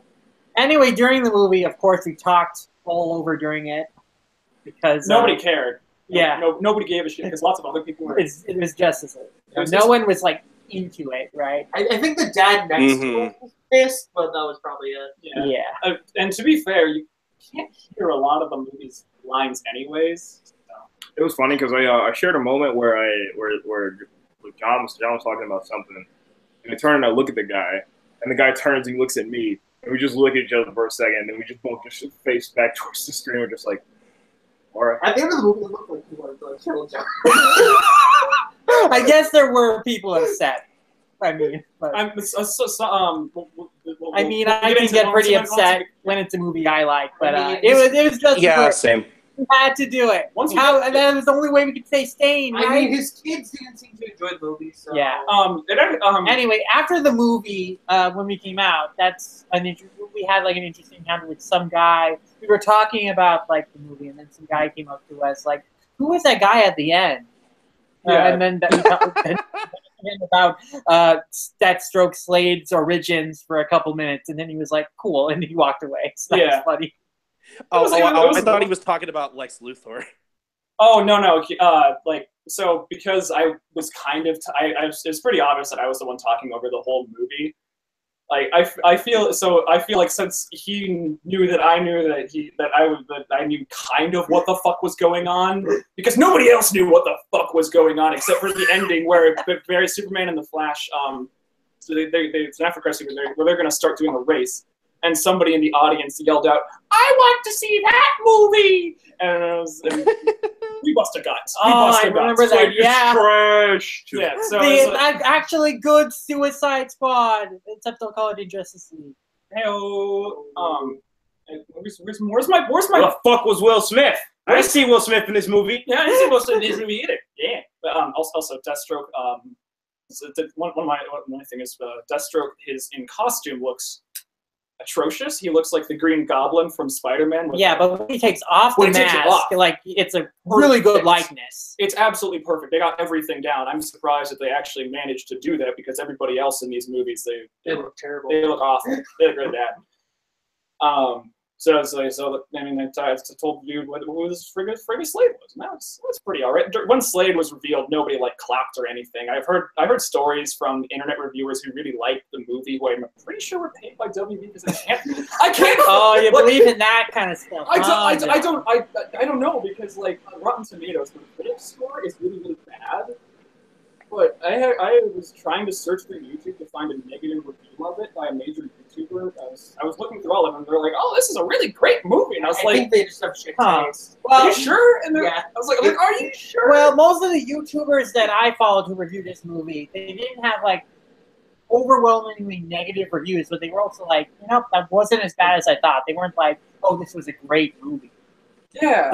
I listened to a bunch of reviews who just had some overall, better than I thought. I didn't hate it. I didn't hate watching it. The Nostalgia Critic gave that kind of review. Monkey Jones gave that kind of review. And Monkey Jones actually likes Batman vs. Superman. Yeah. He likes what? He likes garbage? I mean, Monkey's master. Folding Ideas gave that kind of review, and he hated Suicide Squad. His most popular video is analyzing just how badly edited a film Suicide Squad is, which is a great video if you ever check it out. Yeah, so like all the reviewers that I followed, and made a review of it, they had this Noble Road impression, and I have to say I dislike this movie much more than they did. Yeah, I just searched Justice League review on YouTube, and I scrolled down the first page, and every single video that I clicked, which is about 10, like Andre, one of Andre, there's two. He had two reviews. Andre, what was that? What are those guys' names? I don't remember their names, but they're apparently pretty popular. They had a good review of it, and they spent half the time talking about how Rotten Tomatoes is evil. So it's like, okay, boy, I love you. Yeah, I couldn't really find anything from the Monkey Jones. I'm gonna trust Nostalgia Critic. He's all right. If I was doing people that I followed, which a lot of them aren't film people, and I probably would have gotten the same impression. But I was like, okay, how did the general public feel about this? Are you sure? Are you sure? Rotten Tomatoes says otherwise, but then Rotten Tomatoes isn't. I mean, when it comes to like someone who is in line with like how I feel general audiences react to a movie, I do think that Doug Walker is usually the closest to that among all the reviewers like I follow. Yeah, definitely. There's Doug Walker and Brad Jones, I think. Brad Jones, he's a snob. He's a snob. He's a cinema snob. Yeah, that's sure his gimmick. That's hey, sure. He's great. I love it. Anyway, the point is, reviews of this movie, perception seems to be like tepid. Like no one's saying like, oh, this is the worst thing ever, like Batman vs. Superman. But no one's like, oh, this is the greatest thing ever. You know. Like, how do you feel, Colton, about like this movie overall? I was gonna say, like, when I got out of the movie, I didn't really hate it, but like I just didn't care. But also, I forgot to mention, I actually there was a point, I'm trying to remember when it was. I think it was right before all of the actual like big fighting starts. I had to leave the theater because I needed to use the bathroom, and then I spent like 20 minutes on Twitter and doing other things, and then by the time I got back to the theater, I think Superman had just came back. Spoiler alert! He had just came back carrying half a building for some reason, and then they took out the bad guy, and I think that's about the point I got back. And my friend next to me was like, "You literally missed like all of the big action." and then we were talking, and I was like, well, did I really miss anything? And he was like, oh, nothing that's gonna like change your perspective on the movie. So I guess I missed a lot of the action, but like I feel like even if I saw the whole movie, I still probably wouldn't have cared about it bad that much. CG, bad action sequences. Yeah. So I think the only important thing that you missed was Superman coming back and the huge tonal shift of the movie after he came back. Which, if you've seen it, it's pretty dang jarring because once Superman comes back, he acts differently than he has in every single movie, and the characters, while they're not very well written, they start acting differently towards each other. And this is like a third of the way into the movie. I think we should be starting from the beginning of this fucking trash heap. My personal opinion of this was like, it's like being kidnapped, waking up in a fucking dumpster, right? Right? So, unlike Batman versus Superman, where the guy that threw you in the dumpster accidentally set you on a pile of feces, this trash can's empty. But when you get out and you're still in the middle of the dumpster, you can't smell any other shit because your nose is blocked up. Yeah. I mean, so it hurts when you fall. It's still a fucking trash. It's still a fucking dumpster, but you can't smell it. Yeah, I would say it's a happy medium of stupidity of Batman versus Superman and the boringness of Man of Steel. Yeah, basically. Yeah. It's a happy medium where it's like just the right amount of shit. Okay. What kills me is that there are parts of the movie that I wish they could expand on in like their own separate movies. Like I really want a movie with just Cyborg and the Flash. I wish all of the movies had their own movie. I want a buddy movie with them. I just want Barry to crack jokes and then just Cyborg to stand there and be like, yeah, I'm with this guy, I guess. I want an entire 2.5 hours of that. They did plan one for every single leaguer, but the only one that got off the ground at all was Batman's standalone movie by Jeff Johns and Ben Affleck. And considering that Ben Affleck is considering leaving his role because he hates how Batman's being written, then the movie got canceled and Jeff Johns got Green Lantern all over again. Hey-oh. Yeah. But I think the Shazam and the Blue Beetle and Booster Gold movies are farther along than the Batman movie. And the Green Lantern movie. Wow. And the Metal Men movie, which they did confirm a Metal Men movie years ago. No one knows why. I mean, after the film, though, like, Jeff Johns is still writing, or at least collaborating on the writing throughout the film, so maybe they'll be slightly better? Yeah, Jeff, if you've ever read Justice Society of America, seems to balance out David Goyer, who's doing a lot of the major writing for these films.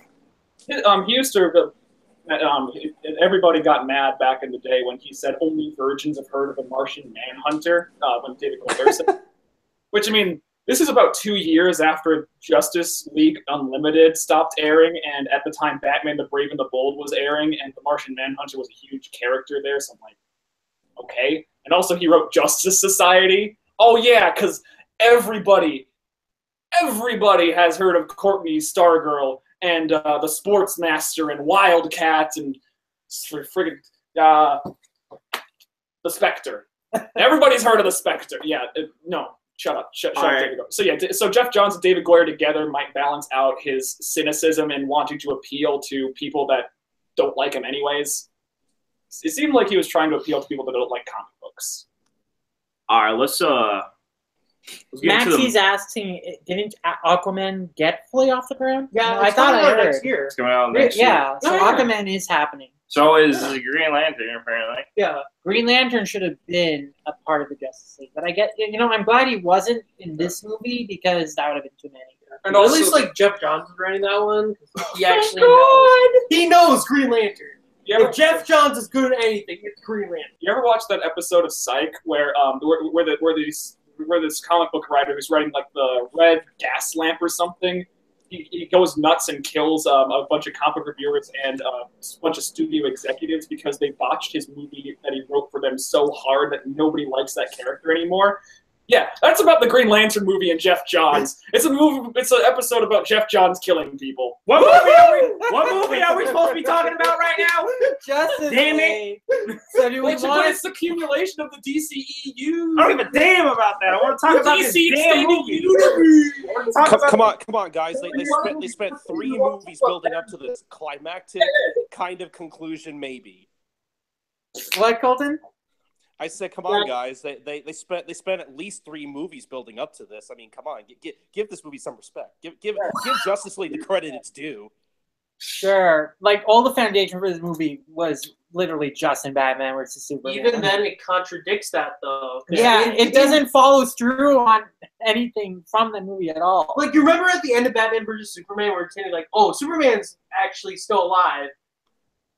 No, in this movie, he actually did die, and they just used that, like, freaking, that freaking like machine that they used to like turn like. They used the mother box and the Flash and Barry Allen's inexplicable lightning powers to revive Superman. When I guess the Speed Force gets some lightning powers. Yeah, he's Captain Marvel. Apparently, he does do that in the Flash show on point. The Flash TV show, yeah, but don't get me started on that. No, but he does it. He does it where he uses a fuckload of friction before he even creates anything. This one just. Lightning. Yeah. The Speed Force doesn't create lightning unless it's like grinding it against something, and that's why. I'm pretty sure that's what they did. I didn't see that's what they. I didn't see the episode. Like in the show, the lightning is just like a special effect. It's not like he's literally generating lightning. It's all in the show in like every single Flash television show in the comics. The lightning is there because of the lightning bolts on the Flash's head, and it's going by really fast. I mean, like. I'm talking about like. No, I know what you're talking about. Like actual lightning, and Bruce's talking about the effect in the. Oh yeah, the effect. Yeah. Oh yeah. However, little side note: the Flash television show has a better Flash effect for him running. Also, I'm gonna do my famous imitation of the Flash's running in this movie. Okay. He runs a bit like this. like he's punching somebody. His head's going like from side to side, and he's like all the way up.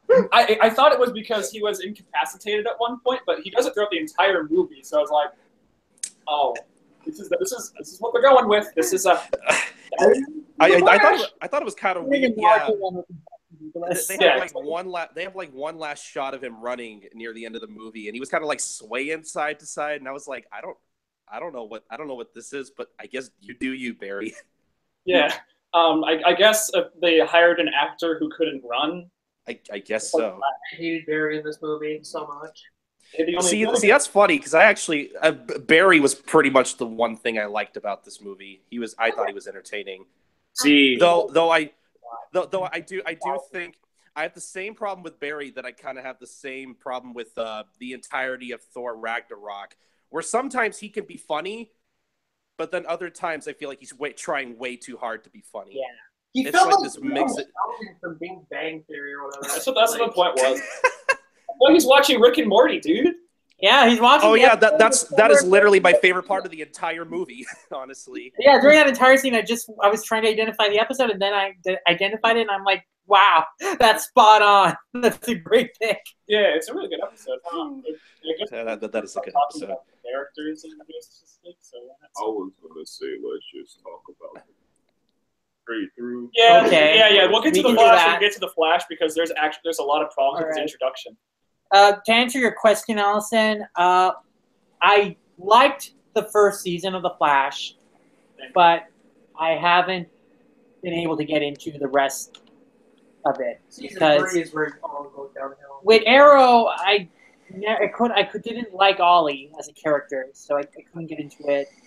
And then I gotta start watching The Flash again because I think I've watched like over half of season 1, and then I was trying to catch up with it, and then I think I just dropped it because I just never got back to it. I want to continue it because I actually legitimately do like that show.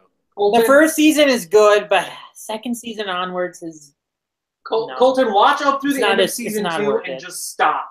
Don't go to season 3. I don't even bother. I mean, I guess season 2 still had good episodes, but like the overall plot with Zoom was just so disappointing.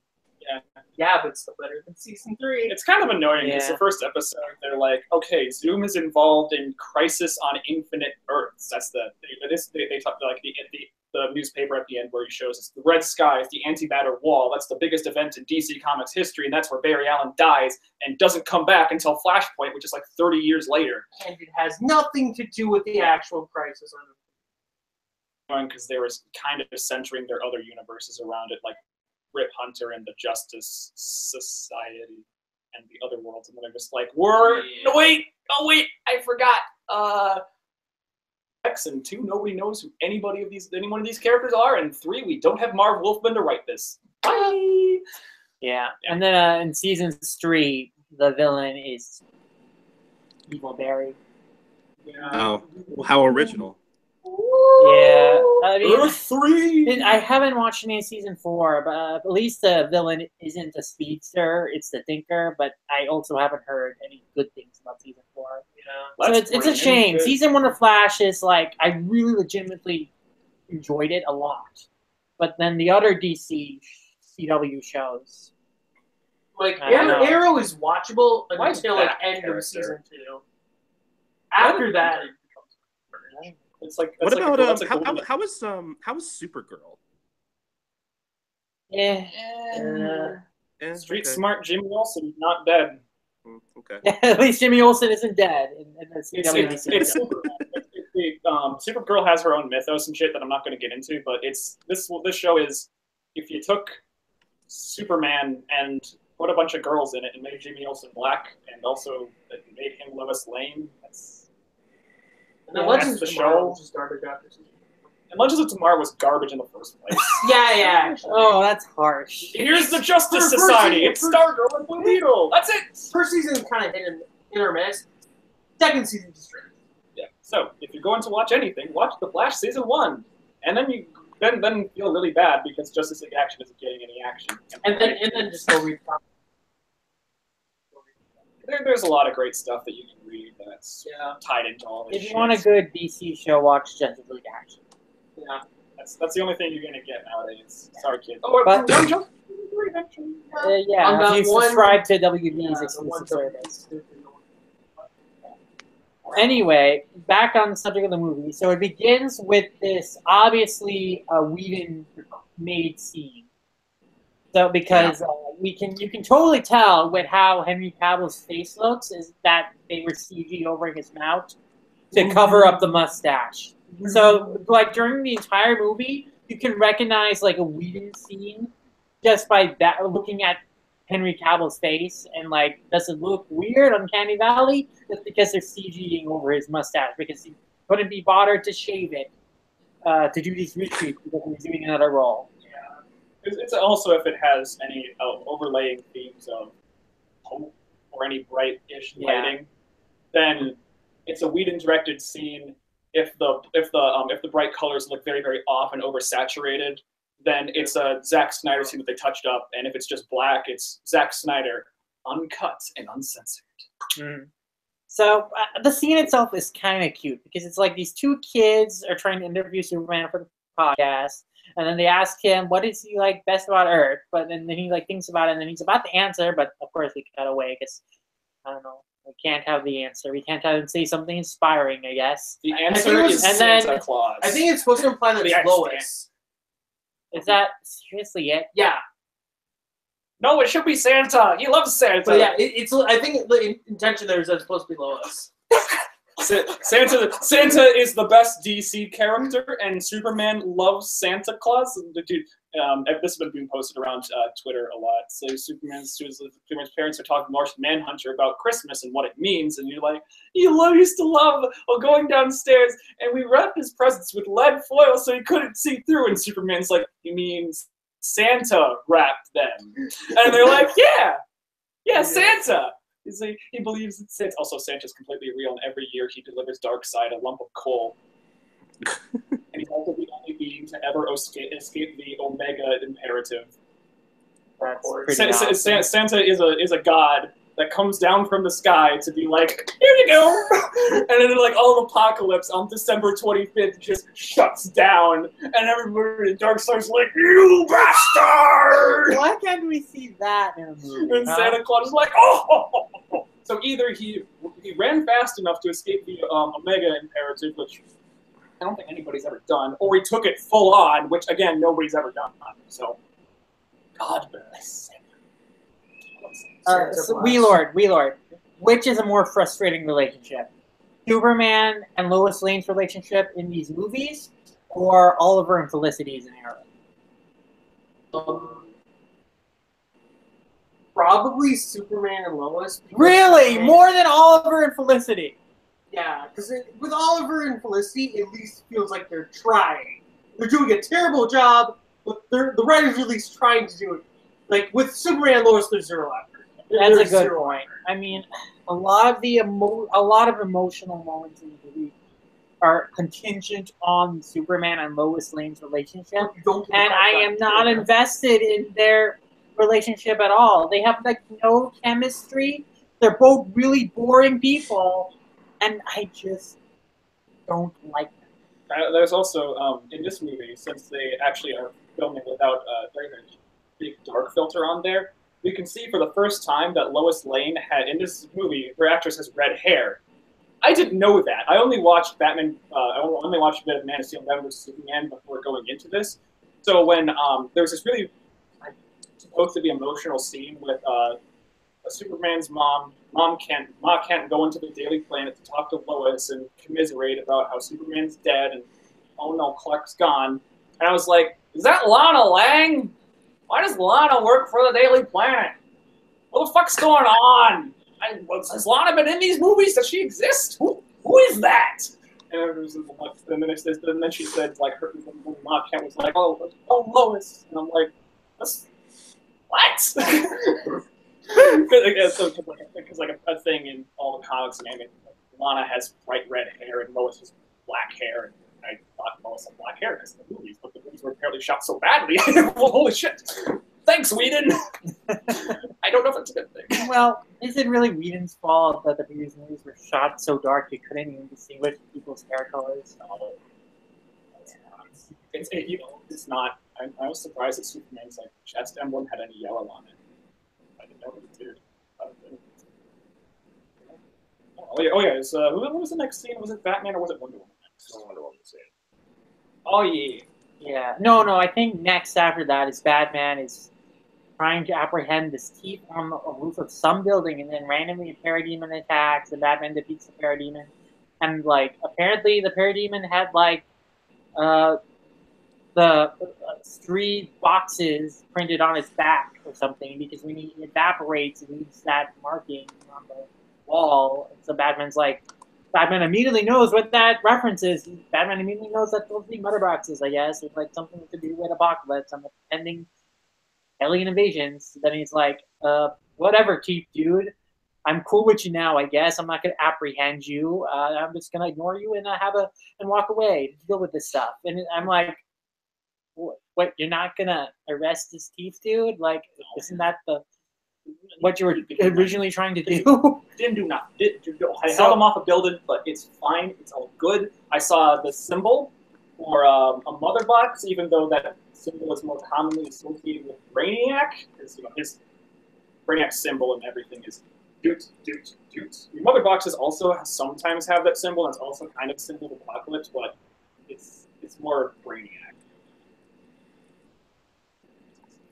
Okay. And he's like, oh yeah, there's in the background.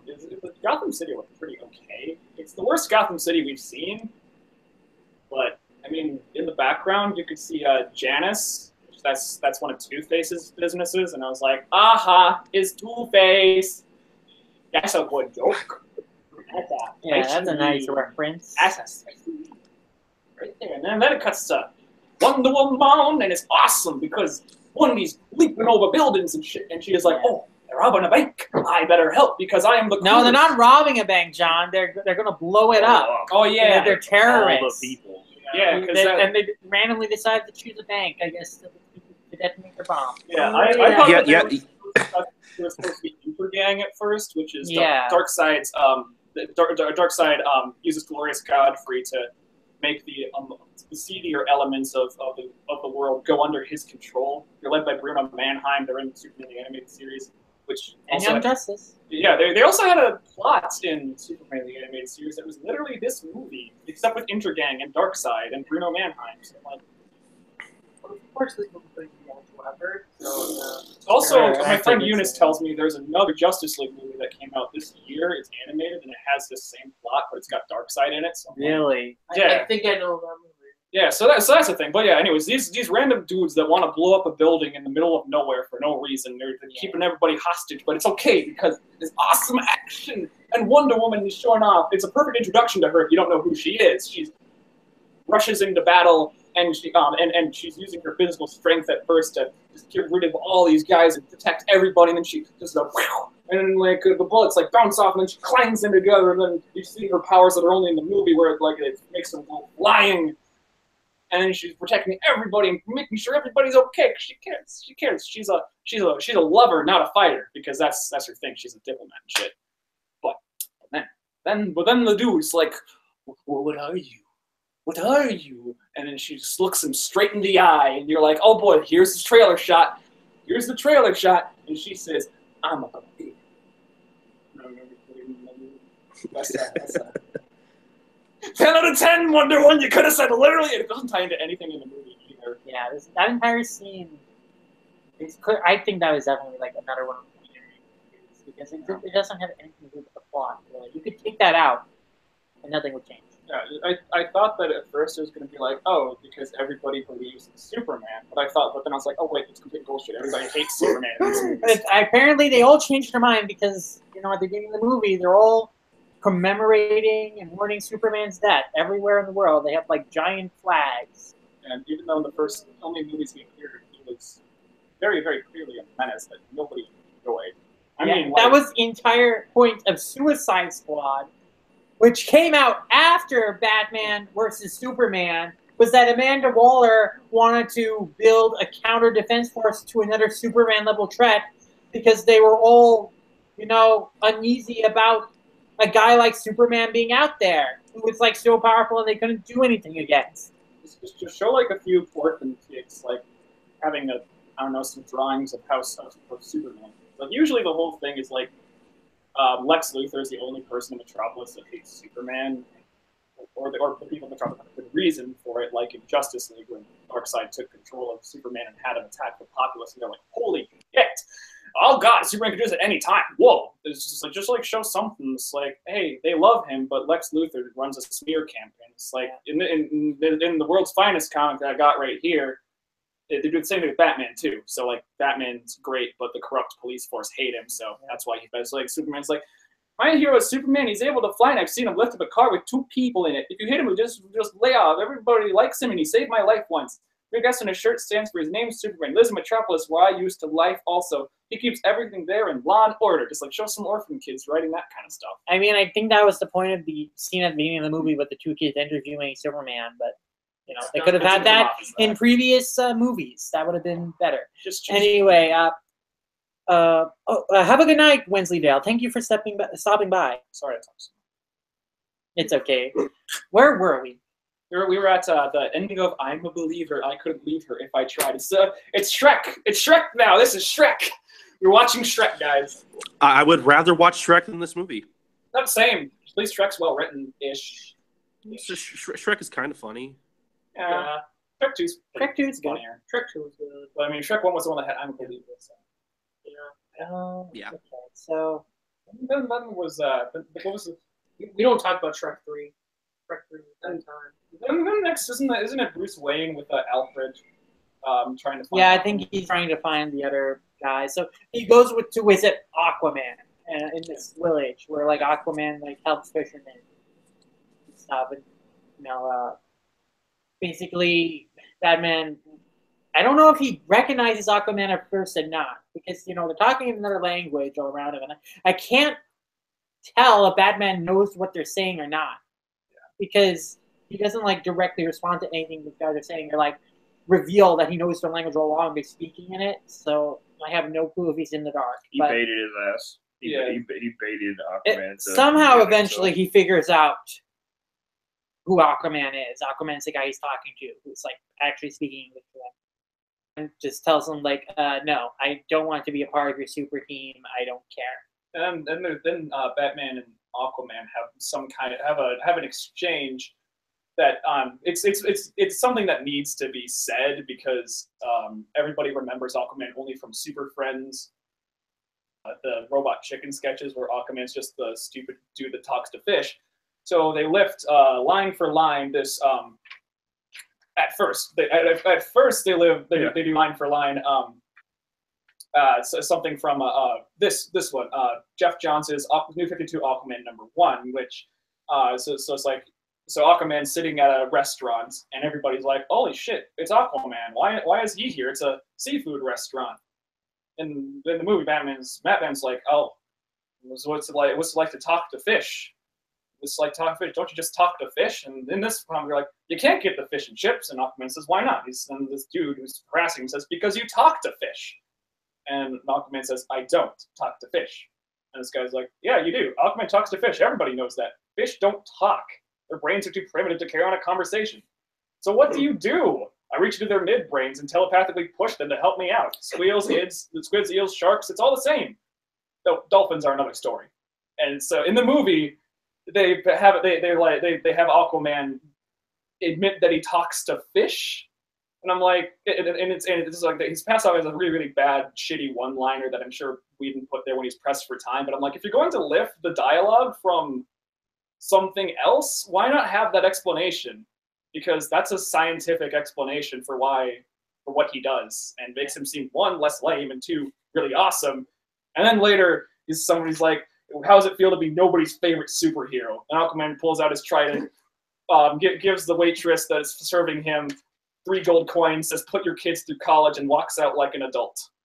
And I'm like, that's how you prove Aquaman's cool. Yeah. Yeah. I mean, Aquaman was still pretty coolish in the movie. He was one of the best best of his personality. I would say he is the best of the leaguers in this film.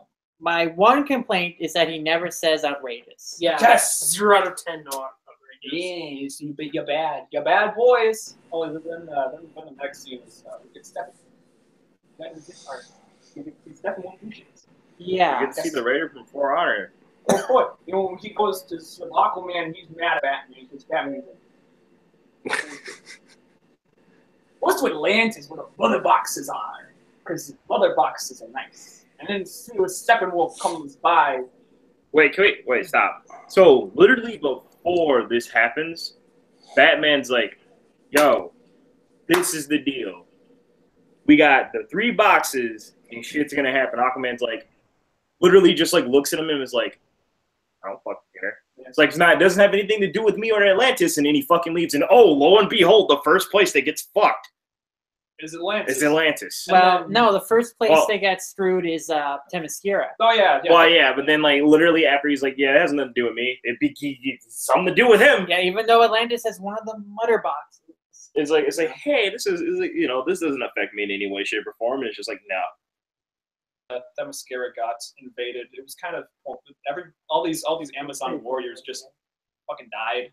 They just were cannon fodder. And apparently somebody that Diana's mother really cared about, because she was like mourning after her, that I did not recognize or remember. So I think they had like like Wonder Woman. I did not remember her. You mean the good film? Yeah, it's a good film. Yeah, you know, the film that Gal Gadot was like, "I'm not gonna walk off the series," but now she's like, "I'm gonna walk off the series." I think they got her. I really hope. Yeah. Speaking of, wasn't it the guy that wrote this movie? No. I hope that you really think that I think that she's like attractive, because they're gonna push that towards you. Because literally, there's a scene where she's talking, and the camera is nowhere near focused on her. It's focused on her ass. And in the top corner, you see Batman and Barry. They're talking to her about something. They don't focus on the conversation itself. And then you literally just pull the camera behind her, and it's like, okay, fine. Now they're going to just shoulder. And it's like, no, it goes all the way down to her ass. And it's like, which is totally stupid, because as a few shots later shows us, Cyborg has the nicest ass in these movies. That's true. He's a really, really tight, shiny metal ass, and you really want to bite it. Yeah.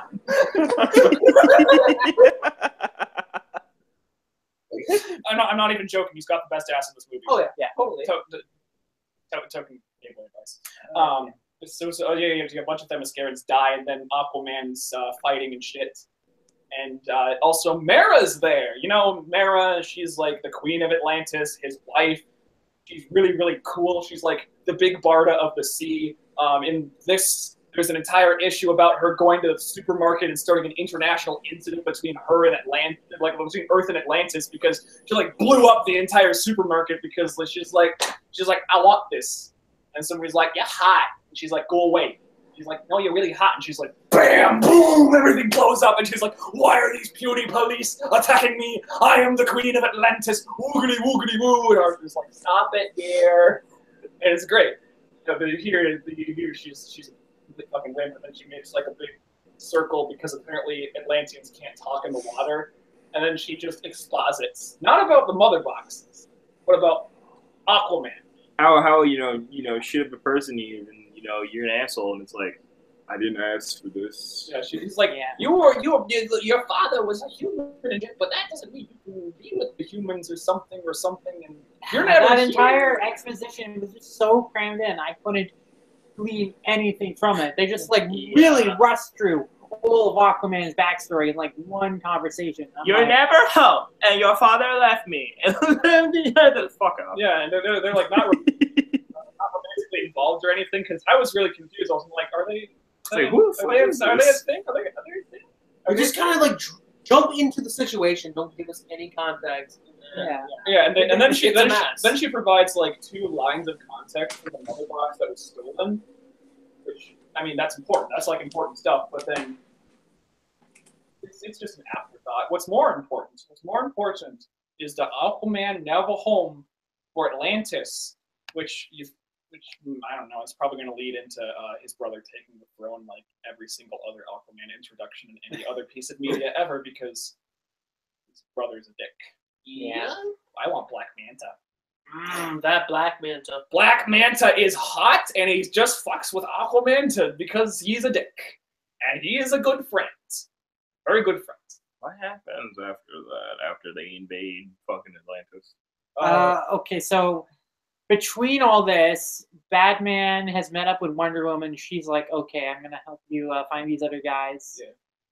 And then Cyborg has been Cyborg is like awakening his powers, and he's like, he finds out where Batman and Wonder Woman are, and like spy on them on their conversation.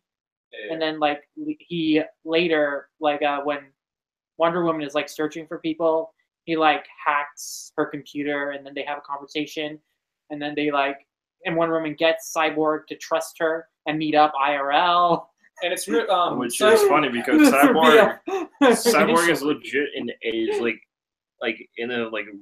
right from when he's announced. It's just like, all right, it's like, all right, so you see, it's like, you're gonna have the Flash. He's gonna be this stupid, goofy character that some people ask for, and then it's like, all right, now take everything you thought you knew about Cyborg, and we're gonna just take all that shit, put it in the trash. We got 100% edge right down to the motherfucking blade. Let's go.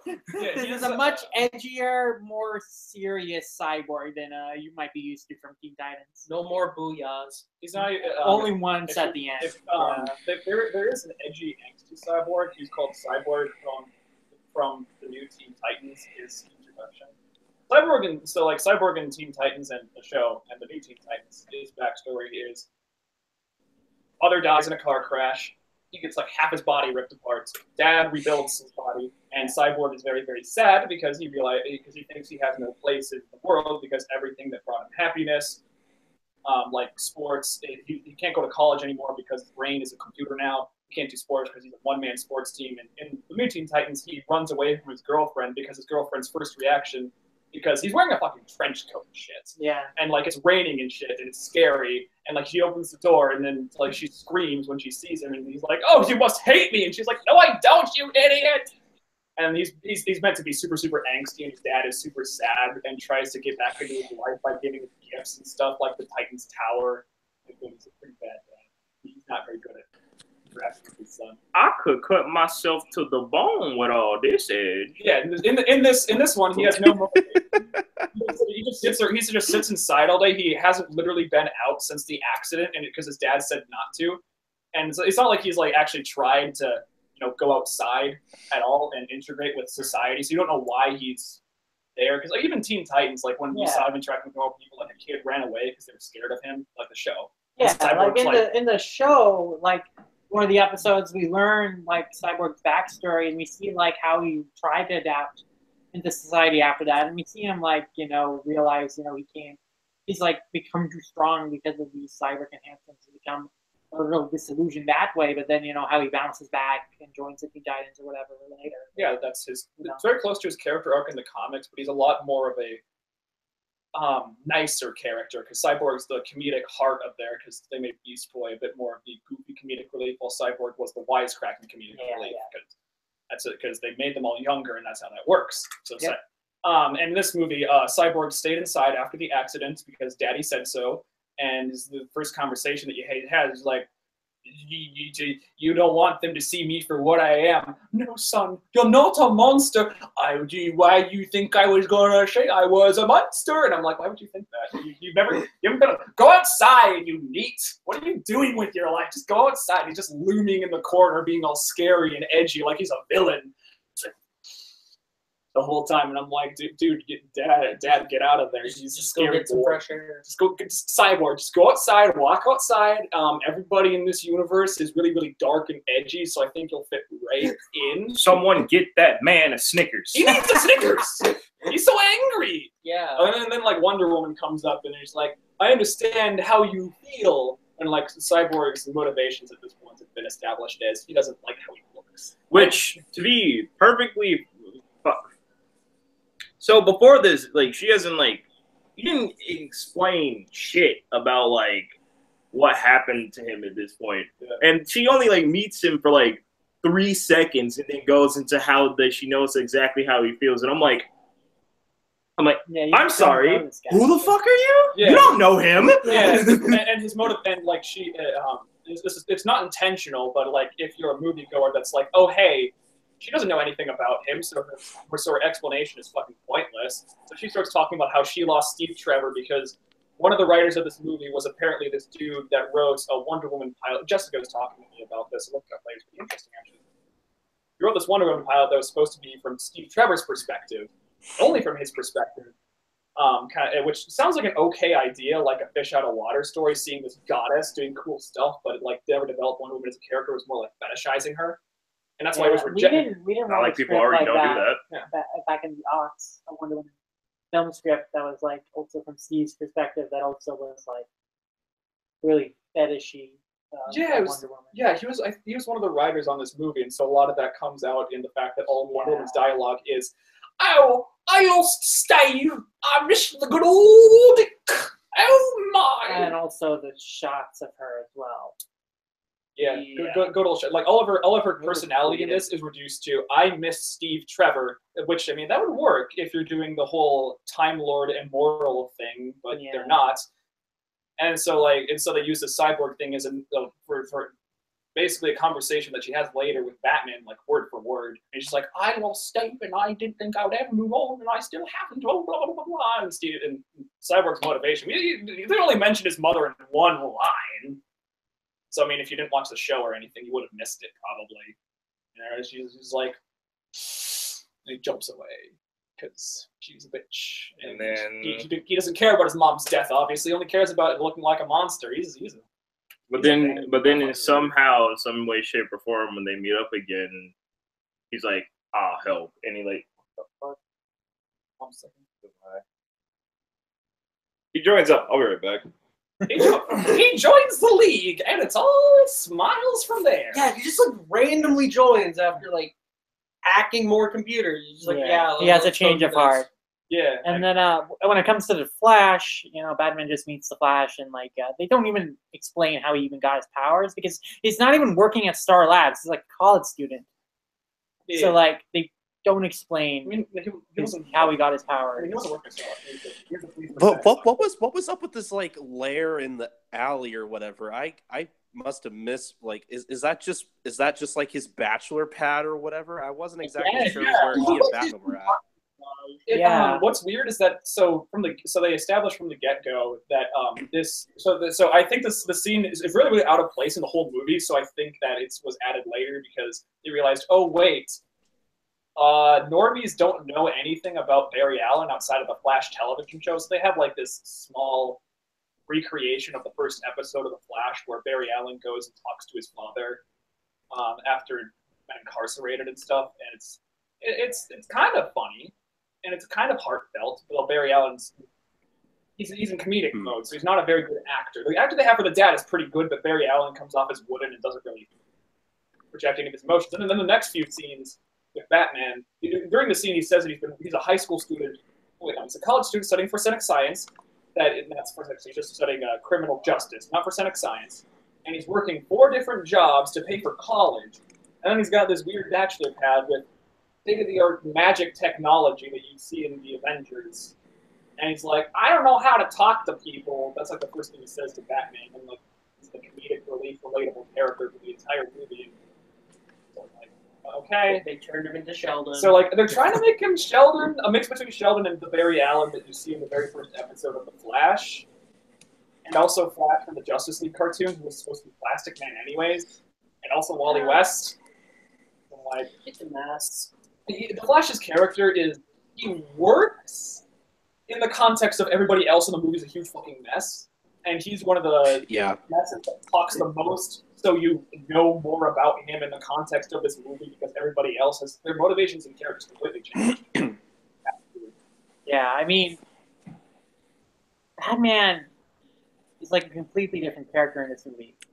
Like, his entire attitude and behavior.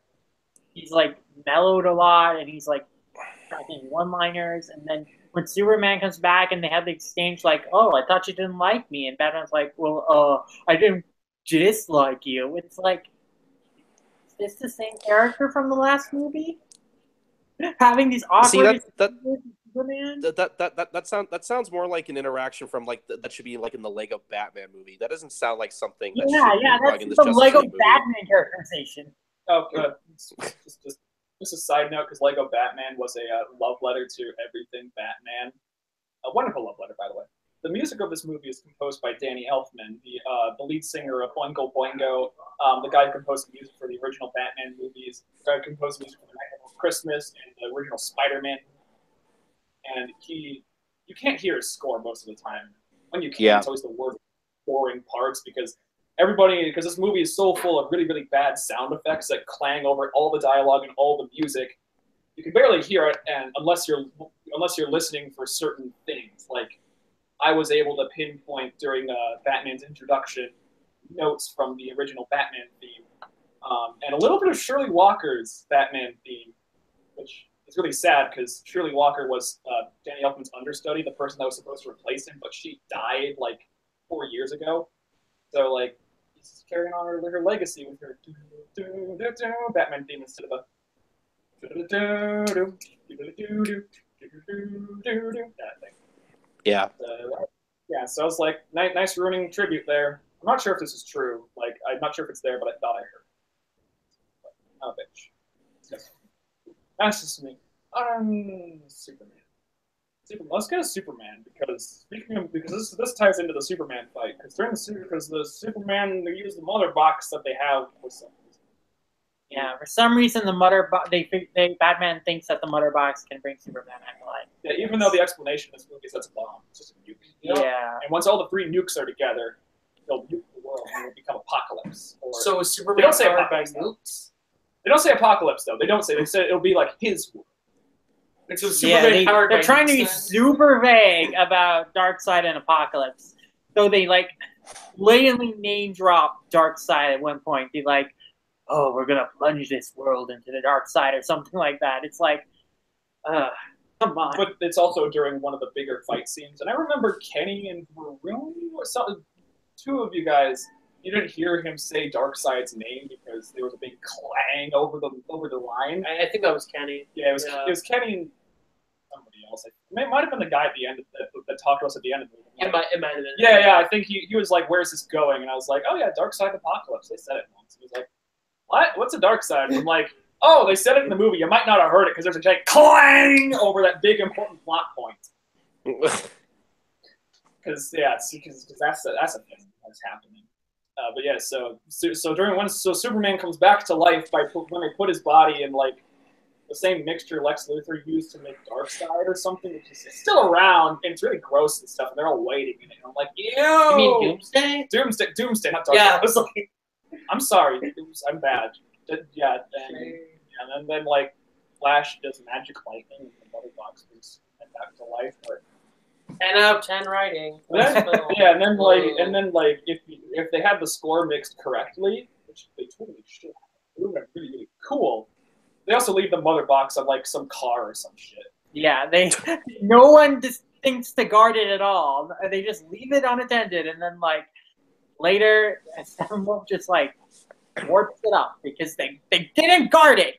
Yeah, the most important thing, the thing that is going to allow Steppenwolf to blow up their world, they decide, oh, no, we can leave this unattended. Yeah, he just boom tubes down with the worst boom tube effect I've ever seen in anything ever. It looks like a bunch of badly made pipe hexagons from a PlayStation 2 game. And he just warps down. Like, you just see him warp down and just warps back up, and they're like, oopsies! And they should have made it. YMS, your movie sucks. He's pretty cool, dude. He's like, they should have had a yoink sound effect. That would have made it so much better. But, yeah, totally would have. That'd be funny. But so during the Superman fight, it's like Danny Elfman is playing a really, really cool, twisted version of the 1970s Superman theme by John Williams, but you can't hear it because it's so important to hear all the clangs and sirens and the wind and them talking and saying dumb stuff. I mean, Aquaman's lines. I sure love my clangs. And then, like, you can only hear it for 4 seconds when the time slows down. You can hear 4 notes of da da da da da, and like I'm like, oh, that's the Superman theme. That's what's going on. He's evil now. And I'm like, nobody else. So it's like if you don't know that song really, really intimately, you don't. To be able to recognize it from the first 4 notes, and it's like total effect of the scene's lost. Yeah.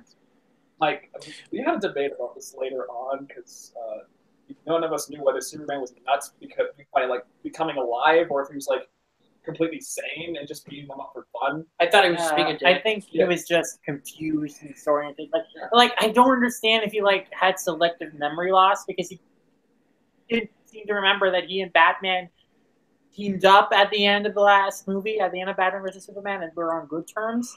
Because he's like, hates Batman, and is like, you did this to me. And then he repeats Batman's line, do you bleed? You know? Callbacks. Cool callback, bro. They should have totally pulled a Thor Ragnarok and done like the annoying, obnoxious line that everybody hated. You know, Thor Ragnarok, they pulled back the Avengers 2.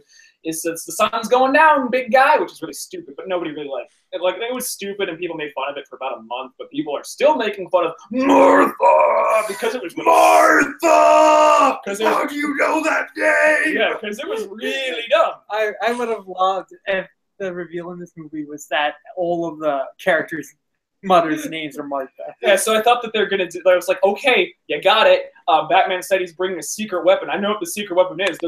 He's gonna try to say Martha, and it's gonna be really funny. Past movie like Thor Ragnarok did by making it sun's going down, big guy into the running gag of the movie instead of having it be like a big thing. Like Thor's like sun's going down, big guy, and Hulk's like, seriously, dude. And then Bruce Banner's like, that doesn't help. And it was great stuff. And then in this movie, it's like they just pull off what they thought, I guess, was the line that everybody hated, but do you bleed? Because people were making memes of it. I can't tell if they wanted to be serious, but from expression in Henry's face, he did a pretty good job of saying the line. Like he did a little Batman imitation. He's like, "Oh, do you bleed?" I was like, "Hey, that's kind of fun." But it's like, legitimately, the coolest part of that fight, like the one that I think actually one of the most legitimately coolest scenes in the movie is where Barry is trying to get behind Superman, and Superman actually looks behind him and sees Barry, and then they kind of have that little fight. I thought that was actually a really cool scene.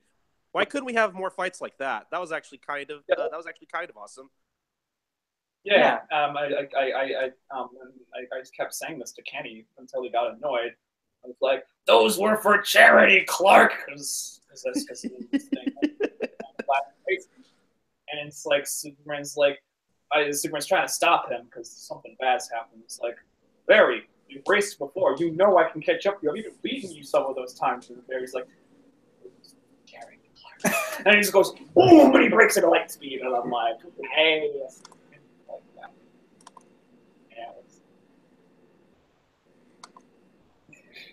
Yeah, it was a funny fight. Aquaman was funny in that fight too. You know how they could have had Aquaman legitimately cool? It's like Aquaman's got like a super level strength, so like could have at least not landed a punch on Superman. He just kind of dropped. Aquaman jobbed hard. King of the Sea. He was the real Chad of the movie. He was, even though it was like one of the best parts of the movie. Cyborg didn't use a lot of his sonic cannons or anything, which he has in the movie. He's got his sonic cannons from the show and the comics. But he was pretty integral to the plot. Like he is the one who has to deprogram the boom tree.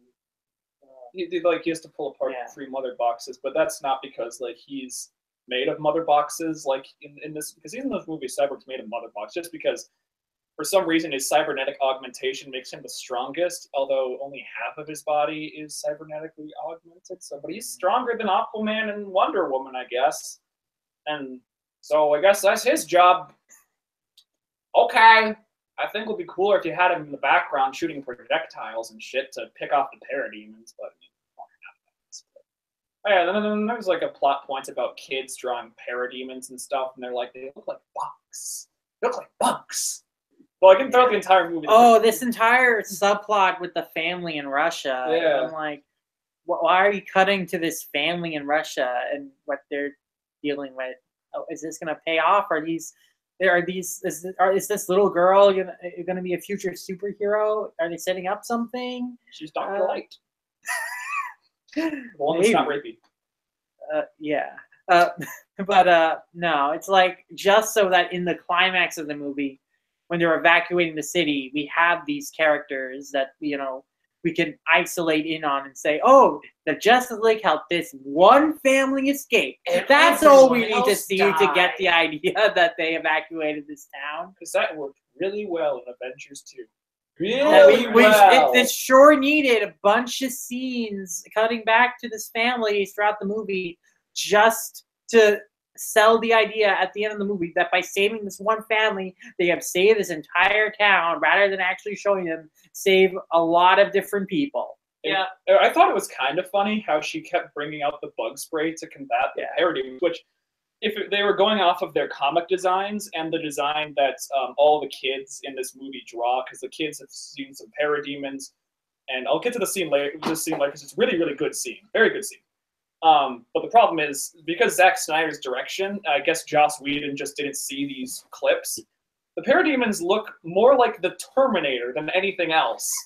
They do. Yeah, like, they look like the Terminator! They don't look like bugs, they look like the Terminator with... I can't say wings. They don't have wings in this movie. Oh, yeah, and then they fly. They fly, but they don't really have like they don't have like wingy things. They look more like weird extensions of their body.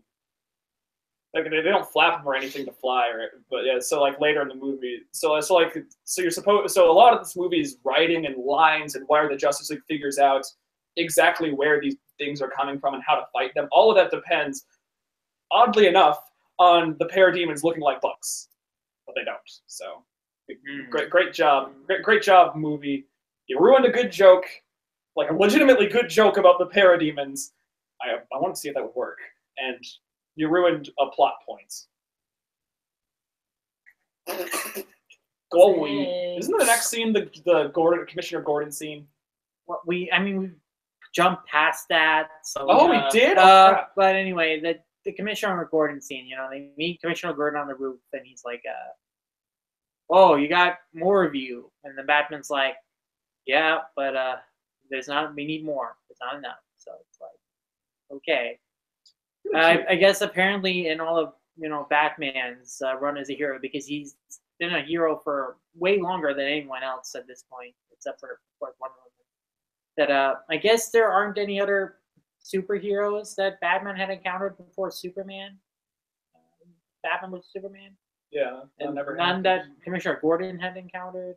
I guess I don't know. They're going off of New 52 continuity. Yeah, that yeah. Batman, Wonder Woman, and Superman were the very first superheroes. But I mean, New 52 broke that within a month. So, Yeah, it's been retconned by now, so yeah. Yeah, I it's mean, weird to do that.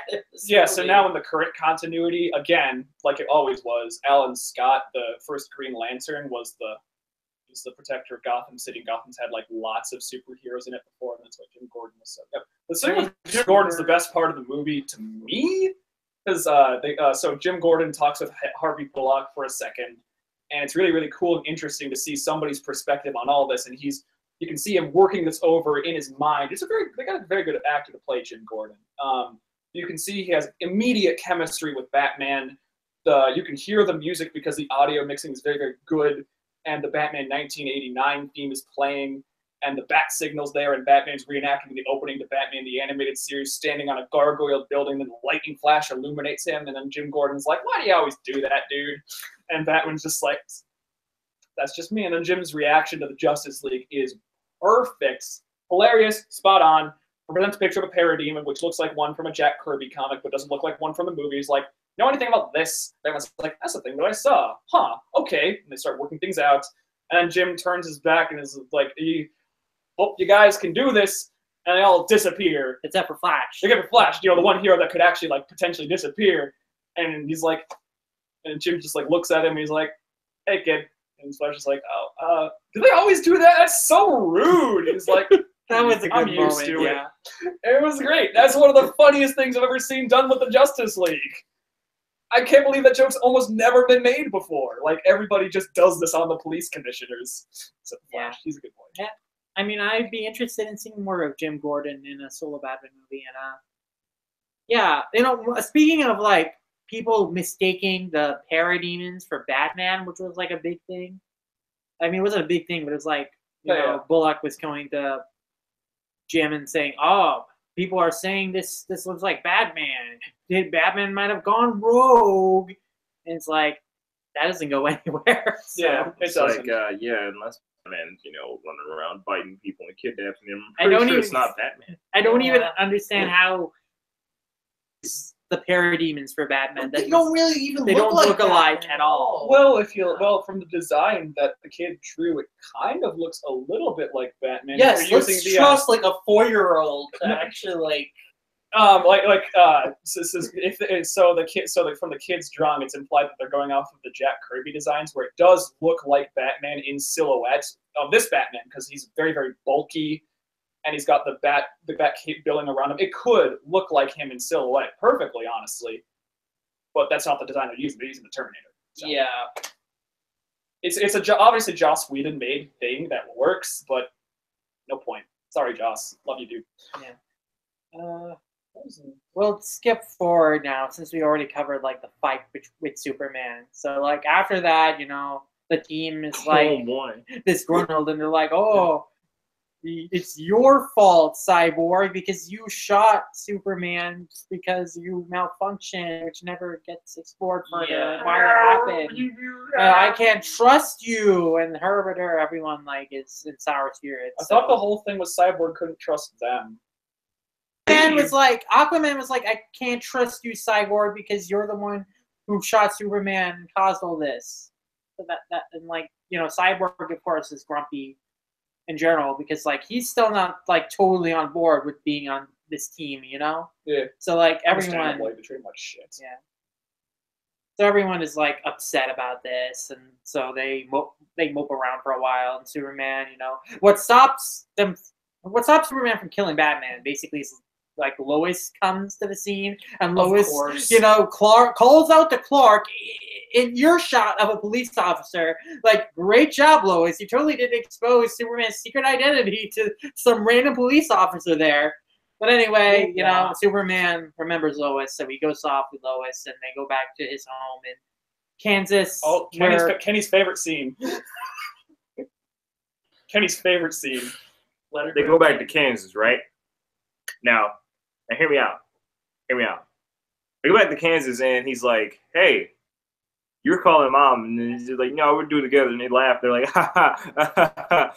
Out of nowhere, Martha pulls up. She pulls up in her car, and I'm like, how the fuck did she get there that fast? Yeah. Oh, the funny thing is, it was established in the first like 5 minutes of the movie that her house had been foreclosed upon, and she had moved to Metropolis and had been there for months. Yeah, so why would she go back? She moved no, obviously to Lois called her, Metropolis.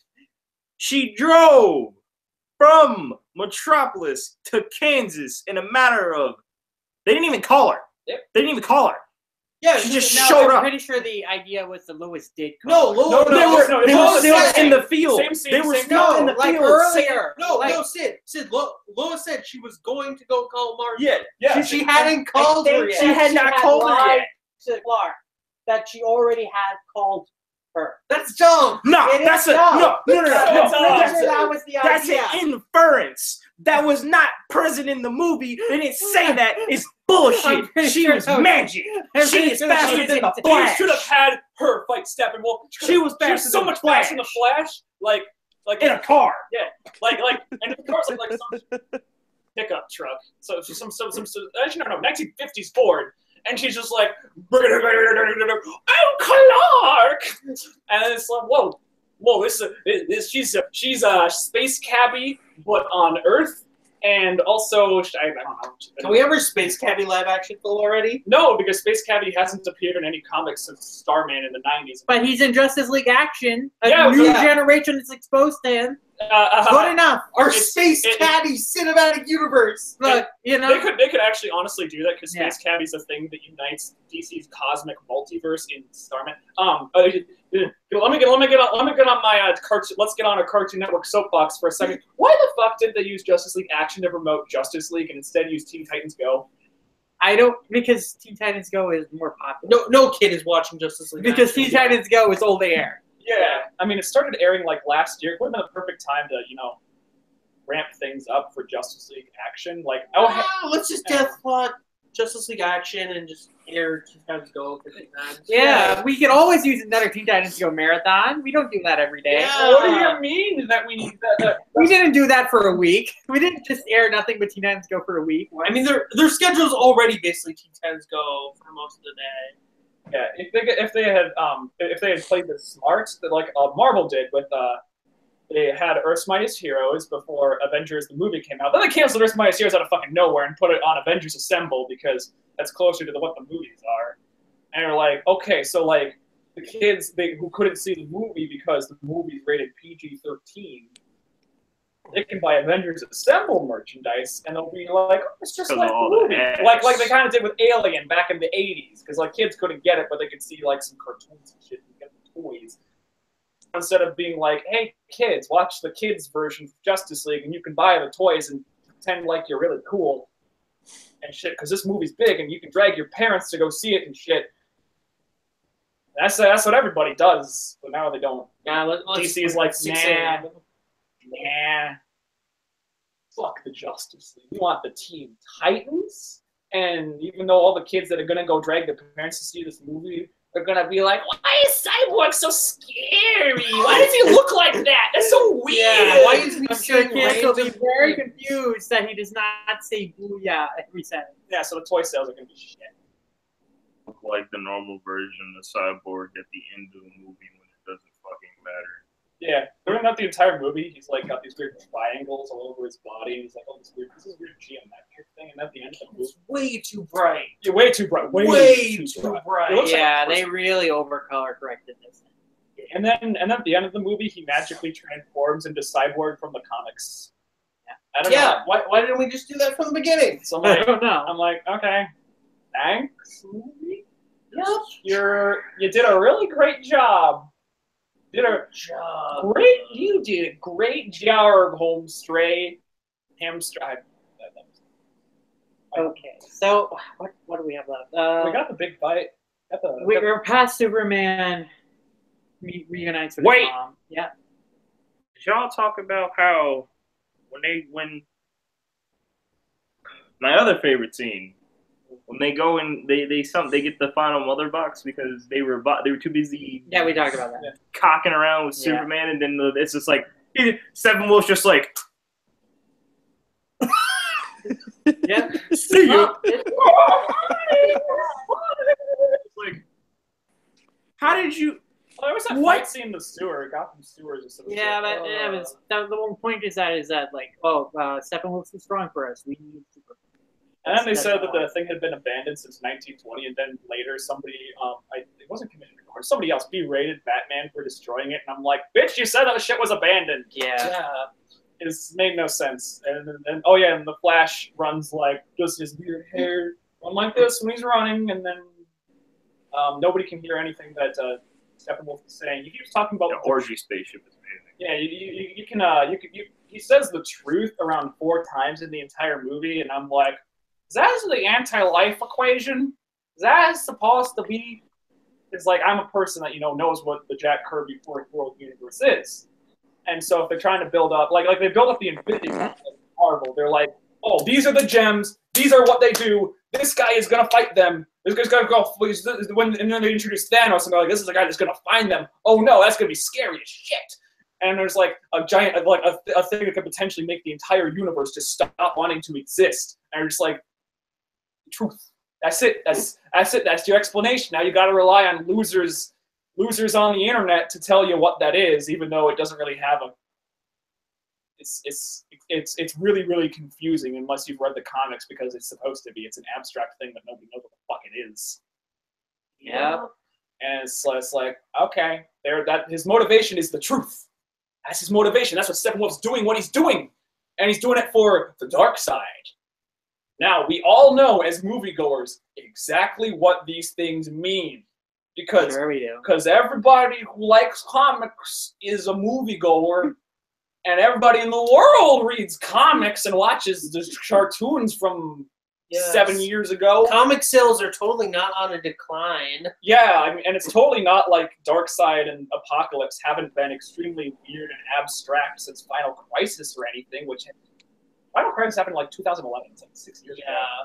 No, wait, earlier than that! Yeah, it was like 2008, right? Yeah, it was 2008! Final Crisis was 2008! It's a crossover event. Yeah, Final Crisis was the death of the New Gods. There's like a concise history of the New Gods as they're presented in this movie. So it's like, anybody who has... I don't know what the fuck it is. Yeah. No, I don't think it even sold that well. Oh, Final Crisis? It sold pretty damn well. Okay. Yeah, Final Crisis was a big thing. I mean, Countdown to Final Crisis...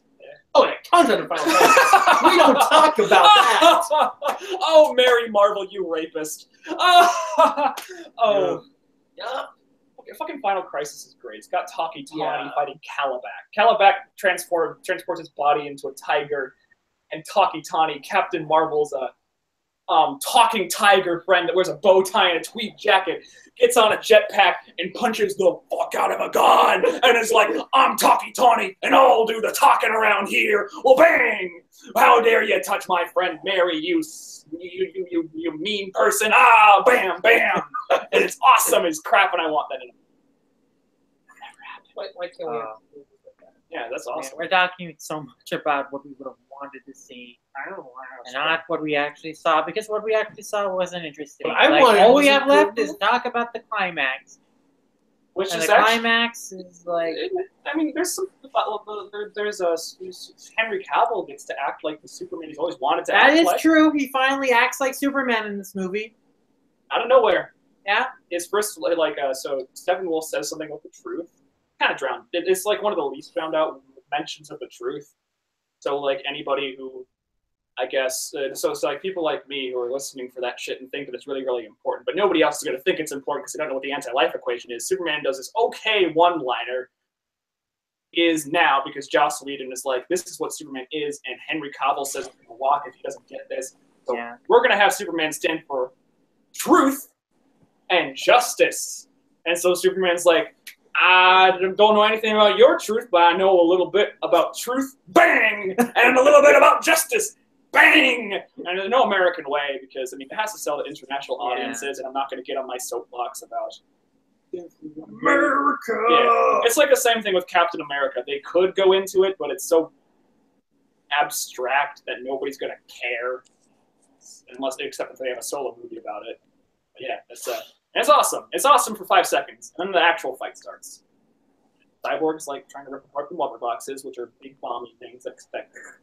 Once you collect all 3 mother boxes and you put them together, you call forth the giant dragon that explodes the world. It's true. It's true. I read it. It's the Black Star Dragon Balls. That's what they're, the Black Star Dragon Balls. And everyone's trying to pull them apart, and parademons are coming in from everywhere for some reason. And like and for some reason, it turns into this weird SCP. Like, have you guys ever read that SCP where like this weird fleshy mass just takes over this town?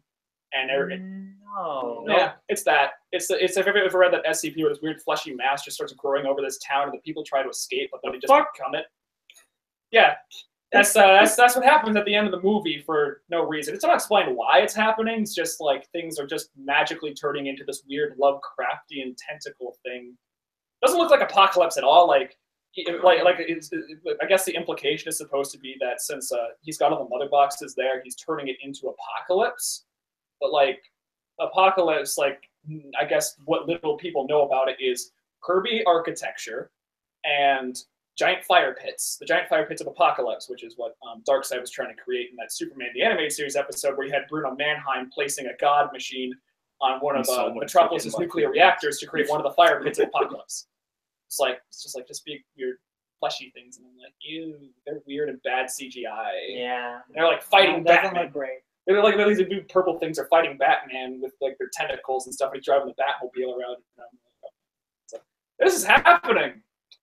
Yeah, Apocalypse. And ultimately they make Steppenwolf afraid, so his parademons attack him because that's how it works. Yeah, because feeling afraid. They'll totally hone in on the most scared people, even though we saw earlier in the movie that they attacked Batman and other characters who were not afraid at all because they're heroes. And they never, and like most of the town is completely fine. Like only about 4 of them died apparently, because like they say later like most of the people were able to evacuate after the Justice League helped them. Maybe we should have shown that in the movie. They did it the last 5 minutes, the best part of the movie. Remember?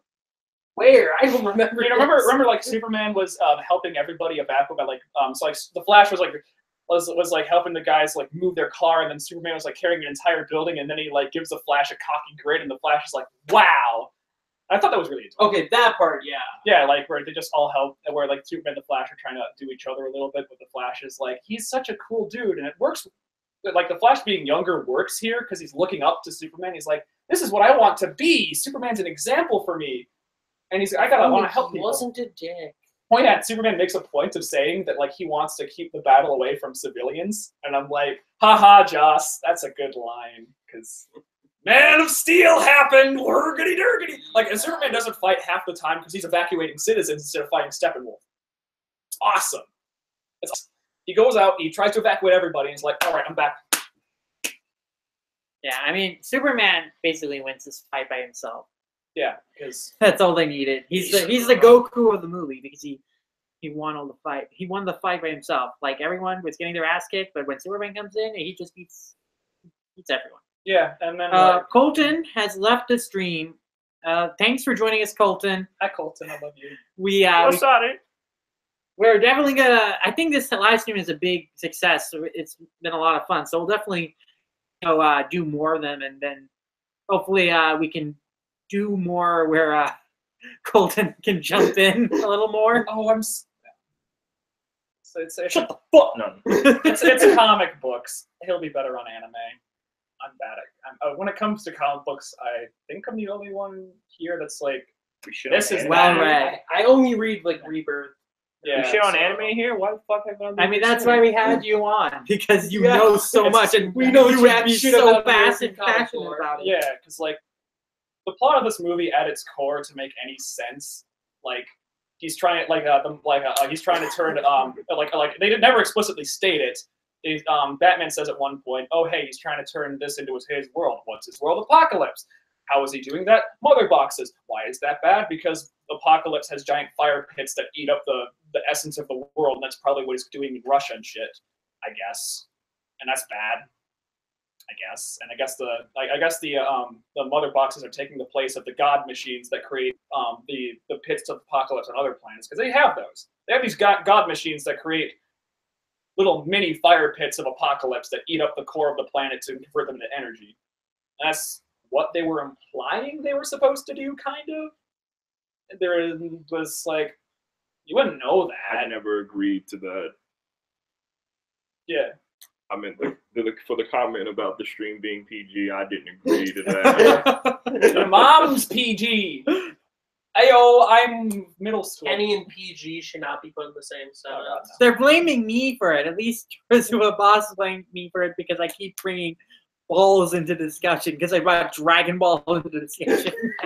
I want to touch your Dragon Ball. Oh yeah, let's talk about the last bit of the movie where Joss Whedon obviously put it together because Zack Snyder got pulled off the project due to unfortunate. I don't even remember how the movie ended. I can't lie. I remember like it was honestly really can't. It was really generic, but it was a the best good part. mid I know that they scene beat where the Superman and Flash. yeah, they beat the crap out of them, and it's just like, what happened after that? What happened after that was so they all started acting together as a team for some reason and started having everybody evacuate before everything exploded or some shit. And they were all like joking around, and Wonder Woman was kind of acting like she did in her original in her own movie somehow, and Aquaman was bouncing around and being awesome, and Cyborg was cracking jokes, and then at the end, when everything's all said and done, he's like, "Booyah!" And I'm like, "I got one. I got a booyah." I was really mad on Twitter like last year because Joss Whedon, when he was on the project, started tweeting on Twitter how he was making Cyborg exactly like the cartoon Cyborg, and he put a lot of booyahs in there, and I'm like, well, in the context, it doesn't really work, and I think that a booyah Cyborg isn't exactly the right choice for this material. But that the entire movie, I kept turning to Kenny and Bruin, and I'm like, I'll take one booyah! I'm sorry, just one, please! I was dying. I Infuse some humor into this character. I was suffering. And Man, that was the weakest damn booyah I ever heard in my damn life. It was the weakest booyah you ever heard in your life. But it was one booyah. Just like, booyah. Yeah.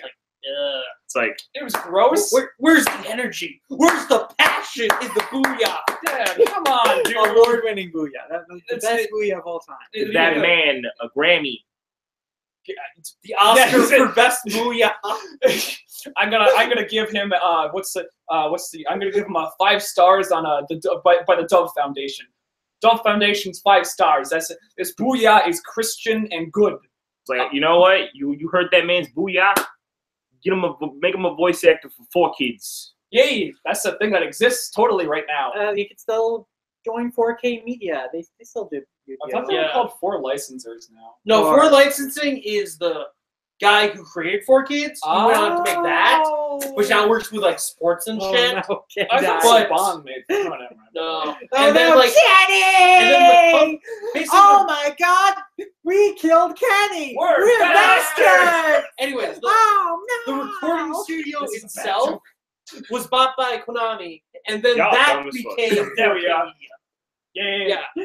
I mean, my thing with the booyah 4K was like, videos. it symbolized what the last 5 minutes of the movie were, as in, they were pretty bad interpretations of the characters, but they at least resembled the characters.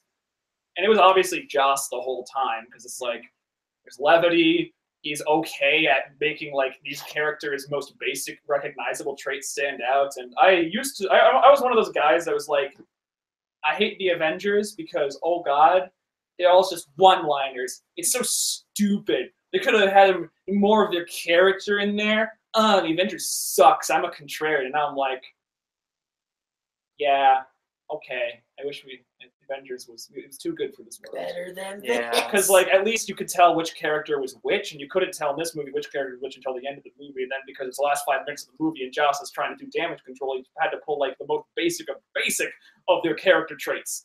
And I was the kind of person that was mad about, like, I don't know, Hulk saying I'm always angry, or Captain America, the joke being that he's so pure for this world. But those at least rely on their personalities. These are just like, what's marketable? Yeah, like I was rewatching the Avengers movie like this week because I got really bored, and it's kind of has a lot of problems, but it's better than this, where like there's just like nothing here, and like you just insert all these one-liners, and they are even worse than in the Avengers. Yeah, even Alfred's one-liners. He's one of the funniest things in the movie. But even his one-liners they're bad. He's the worst Alfred I've ever seen. No. Stop. What? Stop the presses. I gotta correct you on that. When Bruce is like, yeah, she'll be a great asset to the team. He's like, yeah, you know, those are the assets you're going for. And I'm like, That's still a one-liner, though. it was good though. No, it was good. It was Like, good though. Alfred is known in every single canon for his great one-liners, and in the case of the Dark Knight movies, his 15-liners. But they're still good. They're always really good. Like, oh yes, Mr. Bruce, you're the perfect model of sanity. Now, shall I put your little bat costume next to your bat-shaped boomerangs and exploding gas balls? It's great. Great dude, I love him. But in this movie, Alfred is still pretty funny. in this movie, he was pretty funny. Worst Alfred ever, but the bar is set like astronomically high, so that's glowing. I was that's a glowing gonna say worst movie ever, then I realized Batman vs Superman is a thing. Yeah, it's the best of the DCEU. It's offensive. Oh yeah, let me. What? What about Wonder Woman? What? Wonder Woman? Wonder Woman's not part of that. It's too good for the cynical world. That's true. It's not part of it. It doesn't tie into anything about this. Well, it's the backstory of Wonder Woman. And Batman's they keep referencing the fact that Steve Trevor died. Yeah, and Batman's the one who sent her the letter in the begetting of the movie. So they do tie it in. That was but that part was directed by Zack Snyder, and Zack Snyder is he's one of these. It's like, you see, that was good shit. We're talking about the shit. Right? We're talking about the bad shit. Anything done by like Zack Snyder, it's not good. The part at the beginning was directed by Zack Snyder, not the lady who directed the rest of Wonder Woman. You can totally tell because filters and Gal Gadot's acting is a bit. You mean her? I mean, it's stiff, which is like that's why her acting or her ass. Because we only get to see like one of those in this movie. She was still fine as an actress. No, she's a great actress. I know. I'm not saying she's a bad actress. I'm just saying they focus on her ass a lot. And it's just like, that is true. Yeah. We can blame. Can we just have more Cyborg's ass, please? Yeah, I would have liked more of that. It's like, I thought I was supposed to be focusing on the fact that she's actually, did really well in Wonder Woman, not the fact that, she's attractive. Yeah. She's great. Yeah. Like, the reason they chose her is... I think there's a reason why she's center in all the posters. Yeah, because Wonder Woman was the one... She's the character people actually like. Oh, the poster for Justice League, by the way. Great poster. Really evocative of Darwin Cook, combined with... It's just very Art Deco. It's so good. I love it. Did you see, like, the Chinese poster was, like, them literally holding the corpses of the Avengers? What? Yes! Oh, boy! Oh, it might not be China, but let me find it really quickly. I might have to try. I think someone posted it on AR, Sid. Really? Okay. Yeah. Let me try screen share. So that we can actually show people this. It's probably not Chinese. It might be like Thailand or something. I have no idea. The Chinese posters are pretty good. Look at this. That one's cool. Yeah. They go all the way with the. Oh my God! They're all recreations of like really great comic covers. All like there's the Dark Knight Returns. There's a Cyborg's solo issue in Teen Titans. Wonder Woman's with Barry Allen running towards you, and Superman's pose in the not All-Star Superman, but one of the covers from All-Star Superman, and in the Justice League cartoon. That's cool. That's so cool. Oh hey, look, it's my book. Oh yeah, it's in the comic book movies thread. Okay. Yeah, here it is. Wait, I'm screen sharing so I can directly show it to people. Oh no. Oh no. Oh, by the way, Chinese Superman, best Superman. Comic book movies. Yeah, this one. What? Sorry, and Wolverine. Yeah, why is Wolverine? He's not an Avenger. He's the wild card. I do find it funny, like the one with Deadpool, like on the trident. Okay, that's pretty funny. Yeah. What page is it? It's right there. See? Yeah. Is this an actual real poster? Yes. Can you see this, folks? Can you see this? Let's see here. Listen, son. Oh no! Wait, yeah. yeah, this is real. Yeah. And they a bunch of publications say, yes, this is real. New Chinese Justice League group features dead Marvel superheroes at the hands of the DC team. Holy crap! Did you show Street around? Yeah, I don't care. Yeah, this is it's official. This is completely. Yep. Yeah, here's a picture of it in a Chinese cinema. That doesn't help on mine. It doesn't help on your computer, but like this is. It's a legit poster. It's like I'm just to show you guys just here. to show it to you guys again. I can confirm. This is a legit poster. It's the Avengers on the floor. The Batman's holding Thor's head. For some reason, Deadpool is being impaled by Aquaman. It doesn't even work well. Wolverine is like crying out in pain. Yeah. Iron Man's corpse is like just all scattered around. I have have. Thor's head. Yeah. Do they hate? Do they hate the Marvel movies? I don't think so. No, China. They gross like a shit ton in China. That's how Thor: Dark World made back its money. Thor who? Thor who? Oh yeah, yeah. I forgot. Nobody watched that movie. I watched that movie. It was bad. Yeah. Aside from Loki scenes. Hey, Christopher Eccleston, if you want to get away from Doctor Who, you should be like David Tennant and actually act in good movies. Hey-oh, calling you out, boy. All right, so we're basically done talking about Justice League, the movie, right? Movie? Shit, Yeah. We're talking about a movie this whole time? The shamble of a movie. Can at the I, very I thought it was just a giant turd that just I thought we Wait, were hold on. talking We have about the questions. garbage that That's we, what I'm trying to find. Oh, yeah, I accidentally found in the I backyard. have them up. Should I watch? Allison T is too tired for Xmas, but hides it. Says, should I watch this on theater or wait for home video? The answer is Neither. burn it in a fire. I mean, it's get a couple friends together and do a Mystery Science Theater 3000 with it. Preferably somebody who really, really likes Jack Kirby and may or may not have seen Thor Ragnarok, which, like, unlike the Marvel comic books, Thor Ragnarok and the last few Marvel movies, they all have at least one love letter to Jack Kirby. Like, all the stuff in Thor Ragnarok is very, very Kirby inspired. There's Kirby technology that Thor uses. It's got Kirby dots and lines and explosions and even a cooler looking boom tube-esque thing. Look. And like this movie's like it relies entirely on Jack Kirby, but it's nothing but like shitting on all of his cool cosmic concepts. Look, what I'm gonna do when this movie comes out on DVDs, I'm gonna go to Best Buy. People have I'm DVDs. gonna buy the 4K version of this movie. Okay. I'm not gonna unwrap it. I'm gonna sit my beer order and I'm gonna leave it there. Ooh, that's a good. We could just burn it in like a fire pit, like we did to Thomas. That's too good. Yeah. It's too good. This movie deserves worse. It doesn't deserve a Viking funeral because the movie with Viking gods was a better tribute to Jack Kirby. So, I mean, this movie doesn't understand its very Nordic roots. As you know, the new gods are very Nordic. They're the outcome of Ragnarok. So, it doesn't deserve a Viking funeral. That'd be too close to Jack Kirby's Fourth World. No, we need to. For the crimes of having a one-off plot character instead of literally any other recognizable character from Apocalypse is the villain. Get that nigga what? Does John want anything? What? I don't know. You want anything from J1? From Showtime? Bubble tea. Just any kind of bubble tea. Her favorite. I don't care. Shout out to Kayla. You're not watching this, but hi.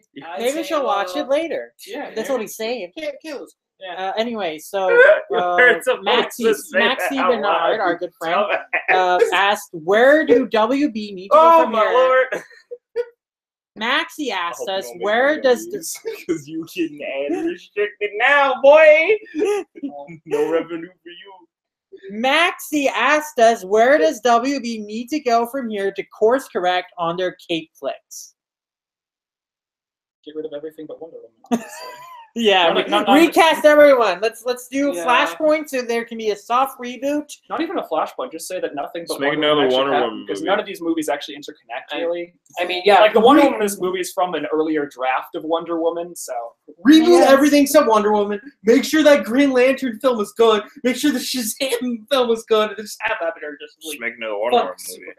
have Jeff Johns and Ben Affleck doing most of the writing because and Gal Gadot can definitely put in her input because she's very, very smart.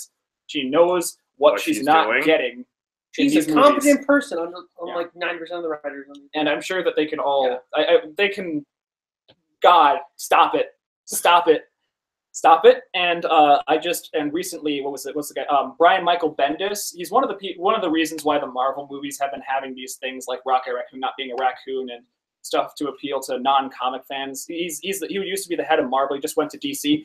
Make sure he doesn't get anywhere near anything because he's a terrible human being and he only did like 3 good things ever. I mean, they're really good things, like Ultimate Spider-Man, like not the show, the comic book. Ultimate Spider-Man. Good stuff. Talk about the show. Yeah, so like, make sure Brian Michael Bendis doesn't do shit like saying that I don't know, Captain Marvel isn't an 8-year-old kid and never was an 8-year-old kid.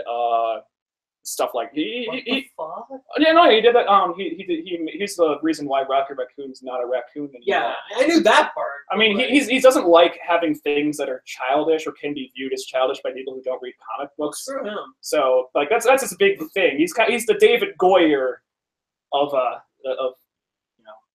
Marvelverse. Like, Pretty sure the stream was longer than the movie. Actually, It is longer than the the movie movie. itself was The 2 movie hours was- flat. So Kenny, that's literally what this it's. is what happened. You could take no. What I'm saying is like you could take all the shit that we've done in this stream, and you could make a better movie than Justice League. Yeah, you can put this as a commentary track over the movie. we're riff tracks, except we're not famous or popular or talented or funny. cohesive. Well, we might be the last 2. Yeah. But we need to grow our audience. But that's why we're here to thank you guys for the 100 subs and for being with us and for joining us for this live stream. Now we still have more questions to answer. I just wanted to thank you guys. We have some questions from Nick here, my boss over at All Comic, my editor. He asks, how many Batman scenes would have been improved if they added Lego Batman's moody death metal? 100%. Yeah, one pretty clearly. Every single one. Yeah. It's hilarious. Except for the Jim Gordon one, where you can actually hear our Lord and Savior Danny Elfman's music, because there you need the 70s Batman theme because it's very, very reminiscent of what Batman is and should be. It's Batman and Jim Gordon talking on the roof next to the bat signal, but everywhere else, you darkness, dead parents, and then the movie's a joke. Yeah, like especially the Superman scene. It'd have been way more entertaining and funny if that soundtrack was in there. This is a question that's up your alley, John. You talked a little bit about this earlier, but to what degree does Snyder inject Ayn Randian moral objectivism, and to what extent does Whedon undermine that goal? Yeah, so for those who don't know, Ayn Randian moral objectivism is the idea that black is black, white is white. There is no such thing as a shade of gray. People are either born good or they're born bad. People, it's very much. I'm not going to say that actually. Actions can only be good or bad. If you compromise on any one of your principles, you are automatically a bad person. A is A, as the question once said. He's a Steve Ditko invented character, a moral objectivist, in an episode of Justice League Unlimited, as you might know. So in this movie, I didn't see any of it, although I never saw any of it in Man of Steel or anything because I didn't see anything that could possibly be taken seriously. Like, I was like, everything was a shade of gray because I couldn't tell who I was supposed to root for because everybody was really, really stupid and their motivations changed every 5 seconds. So they obviously were, A wasn't A. A in the next scene could be B or C. That's before Whedon got here. Yeah, there's no consistency.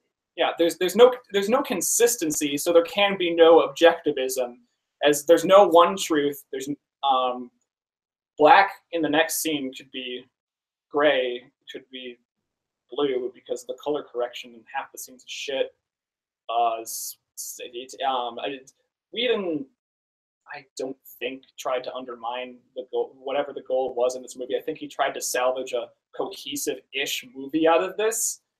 And that actually furthers the goals of objectivism. So that's bad. It's bad. It's a bad thing. And I'm sure the Snyder, like so Snyder's scene with Superman being evil, that's very, very, very against the ideas of objectivism. Like that Steve Ditko tried to do with Spider-Man. There's only one, like if somebody's good, their moral fiber cannot be compromised. They know what is good, and that is the Overman. That is the John Galt. That is the protagonists of Atlas Shrugged. Those are the kind of people that deserve to survive. But since the Superman fighting everybody scene was very obviously a Zack Snyder scene, Superman being evil and mocking, it going so low as to be juvenile and mock Batman, that's definitely not objectivist. It was more objectivist when Superman was acting as a moral guide during the Joss Whedon directed scenes in the movie, with him being standing for truth and justice. And Superman's a moderately objectivist character, just moderately in the best way possible. In like I was actually looking forward to answering this question. So like in Truth, and what's so funny about Truth, Justice, the American Way, he says killing is always wrong, always. And then he goes so far as to take this group called the Elite that are killing a bunch of people, to get the same stuff that Superman does done, but get it done faster. So Superman decides, all right, I'm going to play by your rules, and then proceeds to kill all of them. And he's like, wasn't that scary? Wasn't that bad? Maybe it's not so bad when you don't kill people, because, God, that's horrifying. I'm an example. I play by the rules because they're there for a reason. People step outside of the rules, even with very, very good intentions, things are going to get bad. Yeah. Question. Oh, yeah. Huh? Did Whedon leave Marvel and went to DC, since I heard he had his hands on Justice League? Yeah, he did. Yeah. He's gone. He's making Batgirl next. Hey! Oh. Yeah, that should be. I don't know. I think he's going to try to go off of the Batgirl comics, like with the Batgirl of Burnside, where Batgirl is a Twitter superhero, and it's really, really awful, and it's cringy, and it's how do you do, fellow kids, the whole time. Joss Whedon's was one of it. I don't think it depends on which Batgirl they're using. They're probably going to go with Barbara because she's the most recognizable, but the most interesting ones are like Batman's daughter, and Stephanie Brown, and they're not going to use Cass or Steph. So there's no way. They're just going to use Barbara, and they're going to probably use the Batgirl of Burnside Barbara. So it's going to be the whole time. How do you do, fellow kids? Hey, follow me on the Twitter. Oh, hey, I am your superhero, but I'm also on Twitter. Isn't that wacky and relatable? Watch me and Black Canary get into fights about trivial stuff, even though Black Canary is a founding member of the Justice League. Not in that continuity, but in good continuity, she is. I love Black Canary. He's a great character. So She's also really good in Injustice too. Yeah, she's cool. I love her. I love all the Black Canaries. She's except the ones in Green Arrow where they just keep killing them off. Yeah, they've literally run out of Black Canaries to kill. Pretty annoying. Right, nice job, guys. You've run out of Black Canaries. What are you gonna do now? I mean, they're just bring it back with the Lazarus pit. They destroyed the Lazarus pit. They can't. They made it into Jello. And they literally just tainted the pool and made it like Jello-ish. Yeah, and so apparently now they can't use it. Justice Society of America. What's that? What's a Justice Society? What's a Justice League? What's a good movie? What's good writing? I don't know. Anyways, Joss Whedon's parts are more morally objectivist than Zack Snyder ever were, just because of the fact that they're cohesive and they're truer to Superman as a character. So when Superman says something is bad, it's bad. Truth and justice. That's objectivist. Merry Christmas. A is now A. Just kidding. This movie's a mess. It's a mess. Even the Joss Whedon directed parts are still a mess. That leads us into Gunsword Fritz's question. What are the stupidest things that happen in Justice League? We talked about a lot of stupid things. What is the single most stupid thing you guys think was the biggest offender? Kenny, what's your start? Is it still Martha being the fastest thing alive? Is she Sonic the Hedgehog? Is that what she is? I can see it. She just has to put on the blue suit. It'll all be good. And then we just gotta get Knuckles. And her car is Speed Buggy from. Only. I wish. See, the funny thing is about that Martha scene is that I don't think it's the worst thing. I think it's the best thing. It is, honestly. How it's really dumb because it's like if they did do something to set that up, they don't show you that, so it's just like it looks bad, but it's funny. The worst thing, I gotta say, the thing that was just like, all right, that actually worked was when they brought Superman back by having Flash wave his hand around really fast and make a lightning. And it's like, okay, I also get likes it. a match that way. He didn't rub against anything to like, you know, create friction of to make it lightning. He just waves his hand in the air and then makes lightning. And I'm like, you're in a metal ship. You could have at least made it kind of look like you were trying to do something with friction to like create some type of conduit. But it's like, no, I'm using the air. I'm gonna jump off this thing. I'm gonna jump at the mother box with the lightning still in my hand, and I'm gonna touch it. It's gonna bring Superman back, and it works. Yeah. I literally just kind of just looked at the screen, at the movie screen. I'm like, that's bullshit. Man, mother boxes are nukes, dude. They're nukes. That can apparently be activated by normal ass lightning. Yeah, it's I mean, they oh yeah. They're totally not like weird extra life that we don't know about. We don't know the potential, and even the gods don't know their potential because it literally contains the source of all life.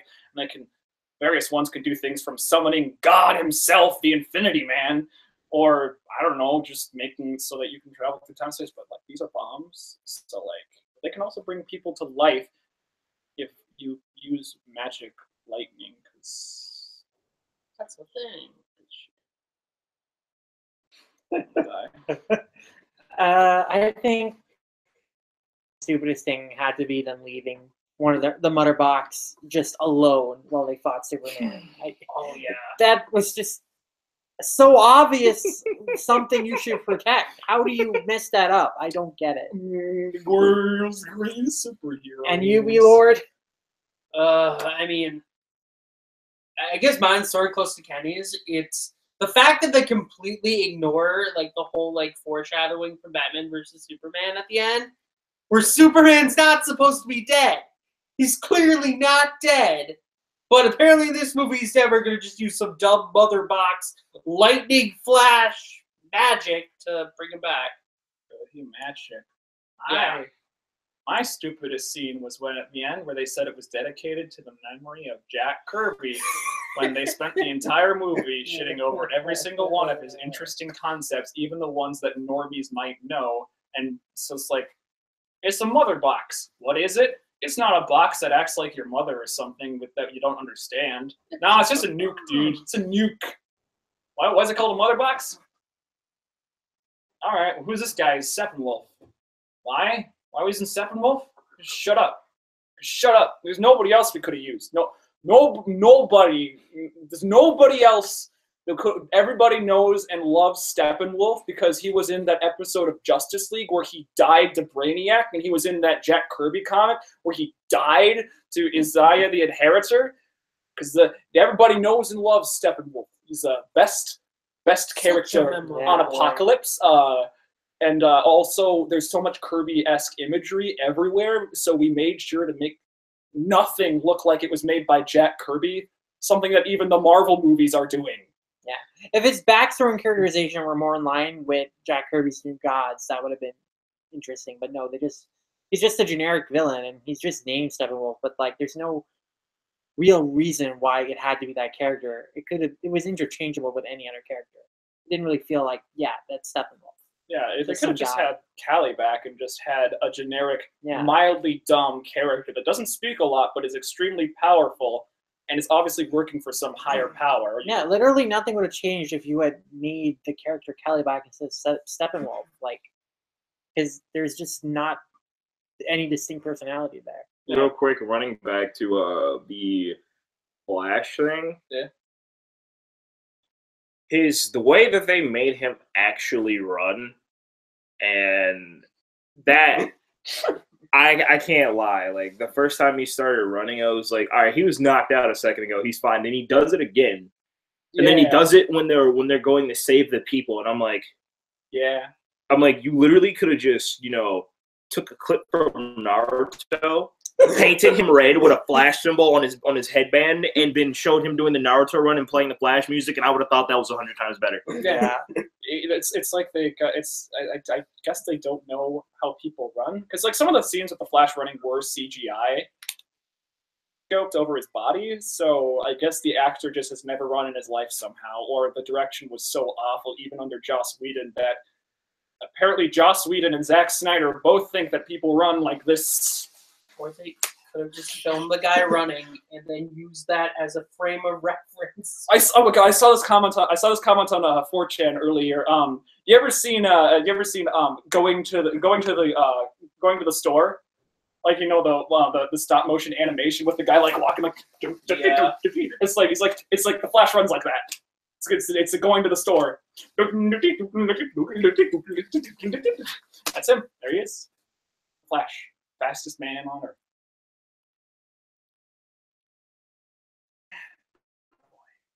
Oh look, there's me.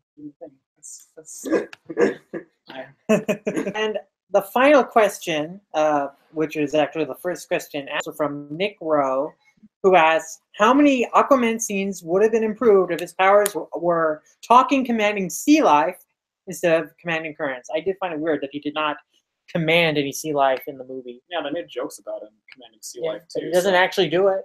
I thought there was going to be like a scene where he proves Batman wrong about the commanding sea life is stupid. Wow. I think in an interview with the actor, like, someone did question him about that, and he said, like, yeah, we're just going to do a bunch of that in Aquaman. I was like, okay. Yeah, saving it for Aquaman instead of Yeah, maybe you should put some of that stuff in here to tease us so that we actually go see Aquaman. Yeah, if they're at the very least have him like have the sea currents rise up, or like just all the water in the pipes in the area rise up and just sweep all the Parademons off their feet, or show off his Superman level strength only enhanced by his godlike trident given to him by some continuities. It's the Greek gods. Some continuity. I don't know what it is in most. I really like the one scene with Aquaman where he it's like oh shit. It's like looks like the Justice Society's in trouble on this one. He's like, I'm gonna break a hole in the wall and the water's gonna come in. And Aquaman's like, hey, how you doing? And then he just tridents and stops the water. But one thing though, that he would get to them through that current. How the hell did he? Because some magic. He's a magic. it's magic, like, know. I was like, dude, that scene was so cool, but how? He's just Aquaman.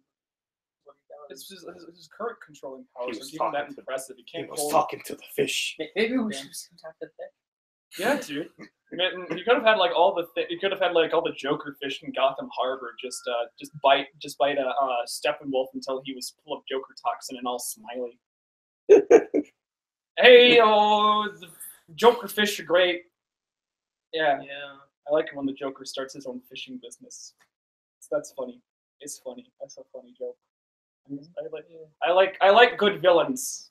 You like good villains? Because there's none in this movie. They got 3 villains, and all of them are bad. If you want a good Justice League movie, just go watch Justice League Action. Pretend each one of those episodes is a movie. Literally, you could piece together a better movie just from all the Apocalypse-related episodes than this movie from Justice League Action episodes. Yeah. So, if you want what this movie is, basically, except it works, but the Justice League isn't in it, and instead it's just Superman and Orion. Apocalypse Now, from Superman the Animated Series. You can go watch that. That's the thing. It's the plot. It's got the same plot as the movie, as in Darkseid is trying to make Apocalypse on I Earth. do know the good life. And The only way to live.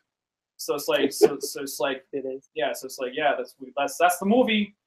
Except it actually has good stuff, and it's really, really well done, and it shows off what Apocalypse is, and it explains everything. Then there's the Justice League Season 2 opening episodes, which also explain both Apocalypse and New Genesis. You know exactly what's going on very easily, very, very nice. It's also got Brainiac, so that's a plus right there.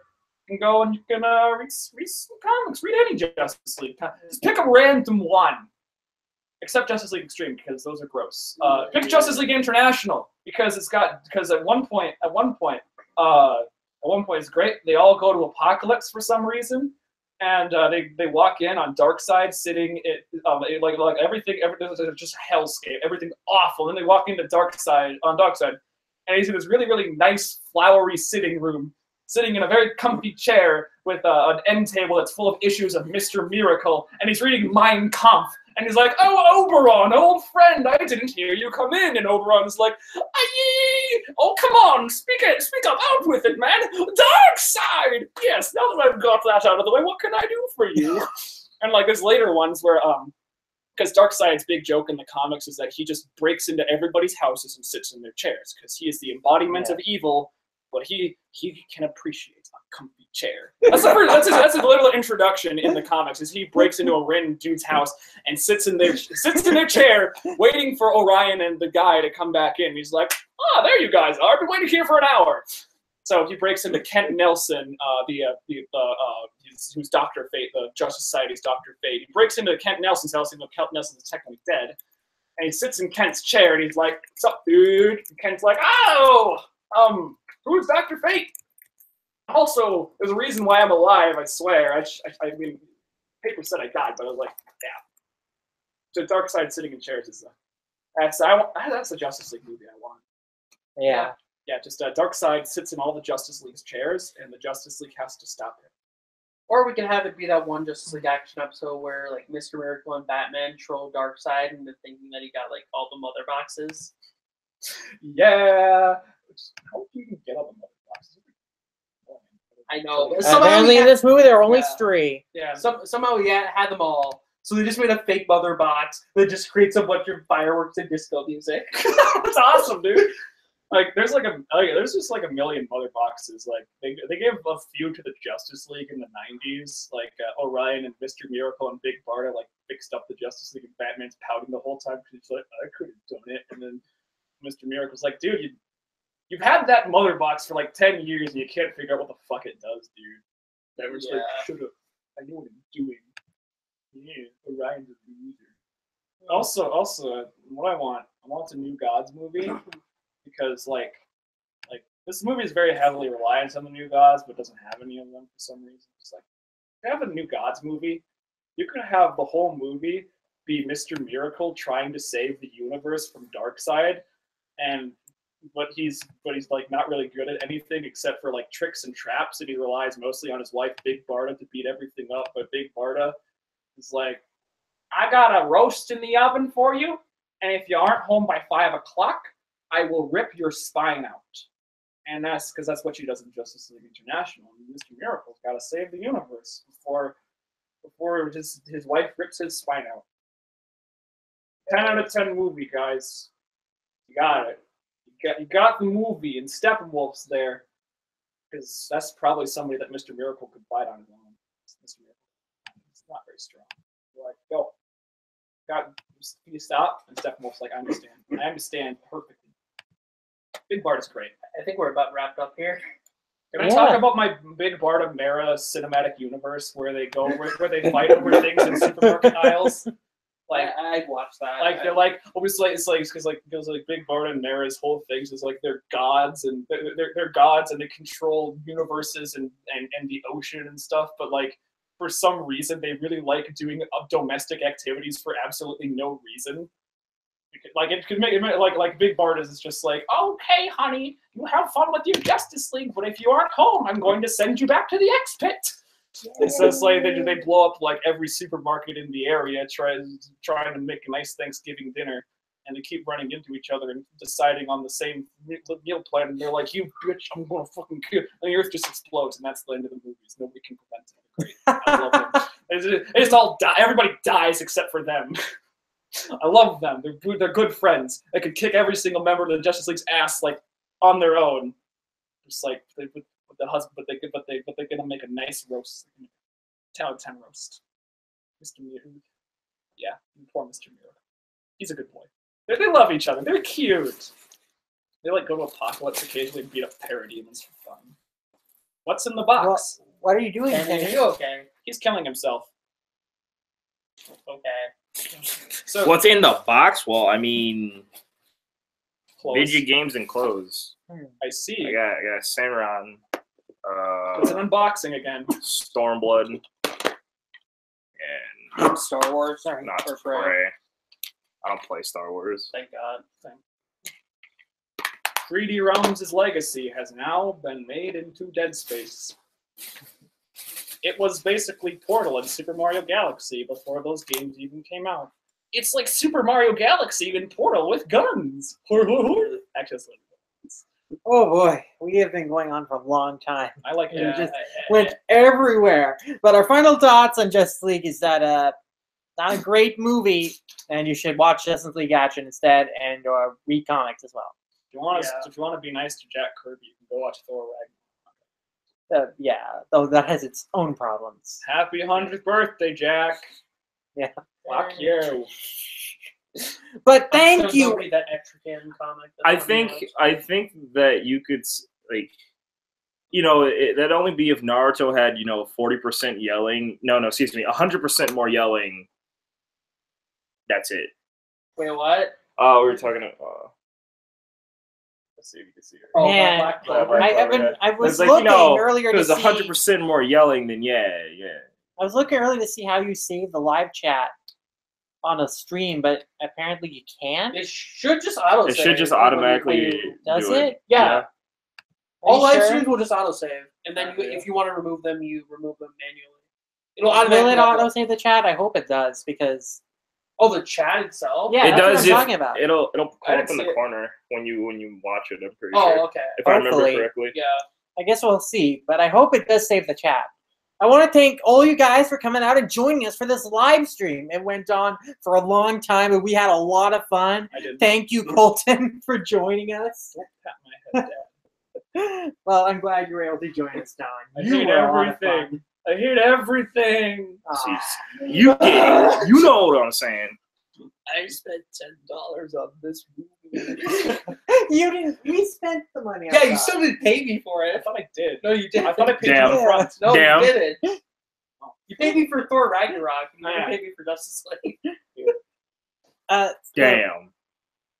It was like 12. It was cheaper though. It was like $10. So thank you everyone for joining I us. spent $10 on this movie now. for yes. Wait. I did it. I'm sorry. You know what you could have bought with $10? 10 McChickens.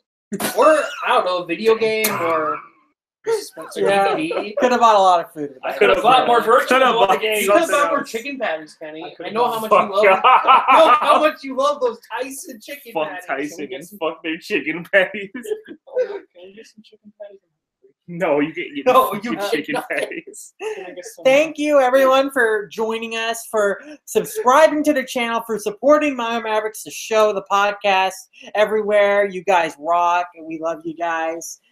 Thank you for joining us for the stream, for chatting and asking questions. Kenny is wise. We really enjoy this, and I definitely think we'll do more of this at some point because this was a lot of fun.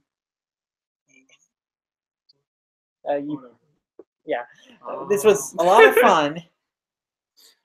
And yeah, just again, thank you guys for 4 hours! 100 subs, and we'll see you again after the next 100 subs, maybe. Or maybe I'll. Yeah, Well, I definitely think I'll probably do. I bet you like those 4 hours, baby. You gave me 4 hours of your life, but you know what you got in return? You got really confusing monologues about something you don't and will never care about. Pretty sure.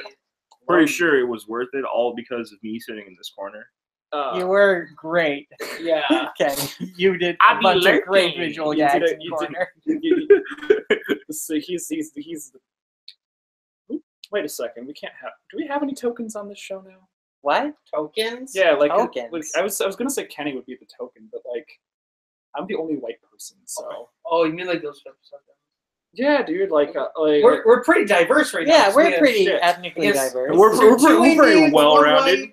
one white, one black. Okay, we're We all will good. stream more, Allison, definitely. Yeah. So, I hate you, Alice. I I'm think- just kidding. I love you. Yeah, so it's almost 8 o'clock here. I think it's time for us to wrap up. Get I some need dinner food. already. Yeah, let's Yeah. go get So, some food. thank Play the you Virtual guys. Boy, guys. Play the Yeah, virtual we're gonna boy. go play the Virtual Boy, and I hope the you best. guys have a great night, and we'll see you All again hail the Virtual sometime. Boy. All All hail the hail Virtual the Boy. Virtual All Boy. hail the Virtual Boy. All hail the Call Virtual the fucking Boy. police! All hail the Virtual Boy. Look at it. It's It's gonna hypnotize a you. good boy. It was like my hair. Woo! Kenny's dead. Rip Kenny. Oh my God, we killed Kenny. Your ass is shit. It's a pretty good ass. But I Yeah, can't- it is a pretty good ass. It's not but just still. good as- Okay. Now it's jiggling. It's like jiggling like crazy. Look at this boy. Goodbye, everybody. Good night, everybody. Sweet dreams.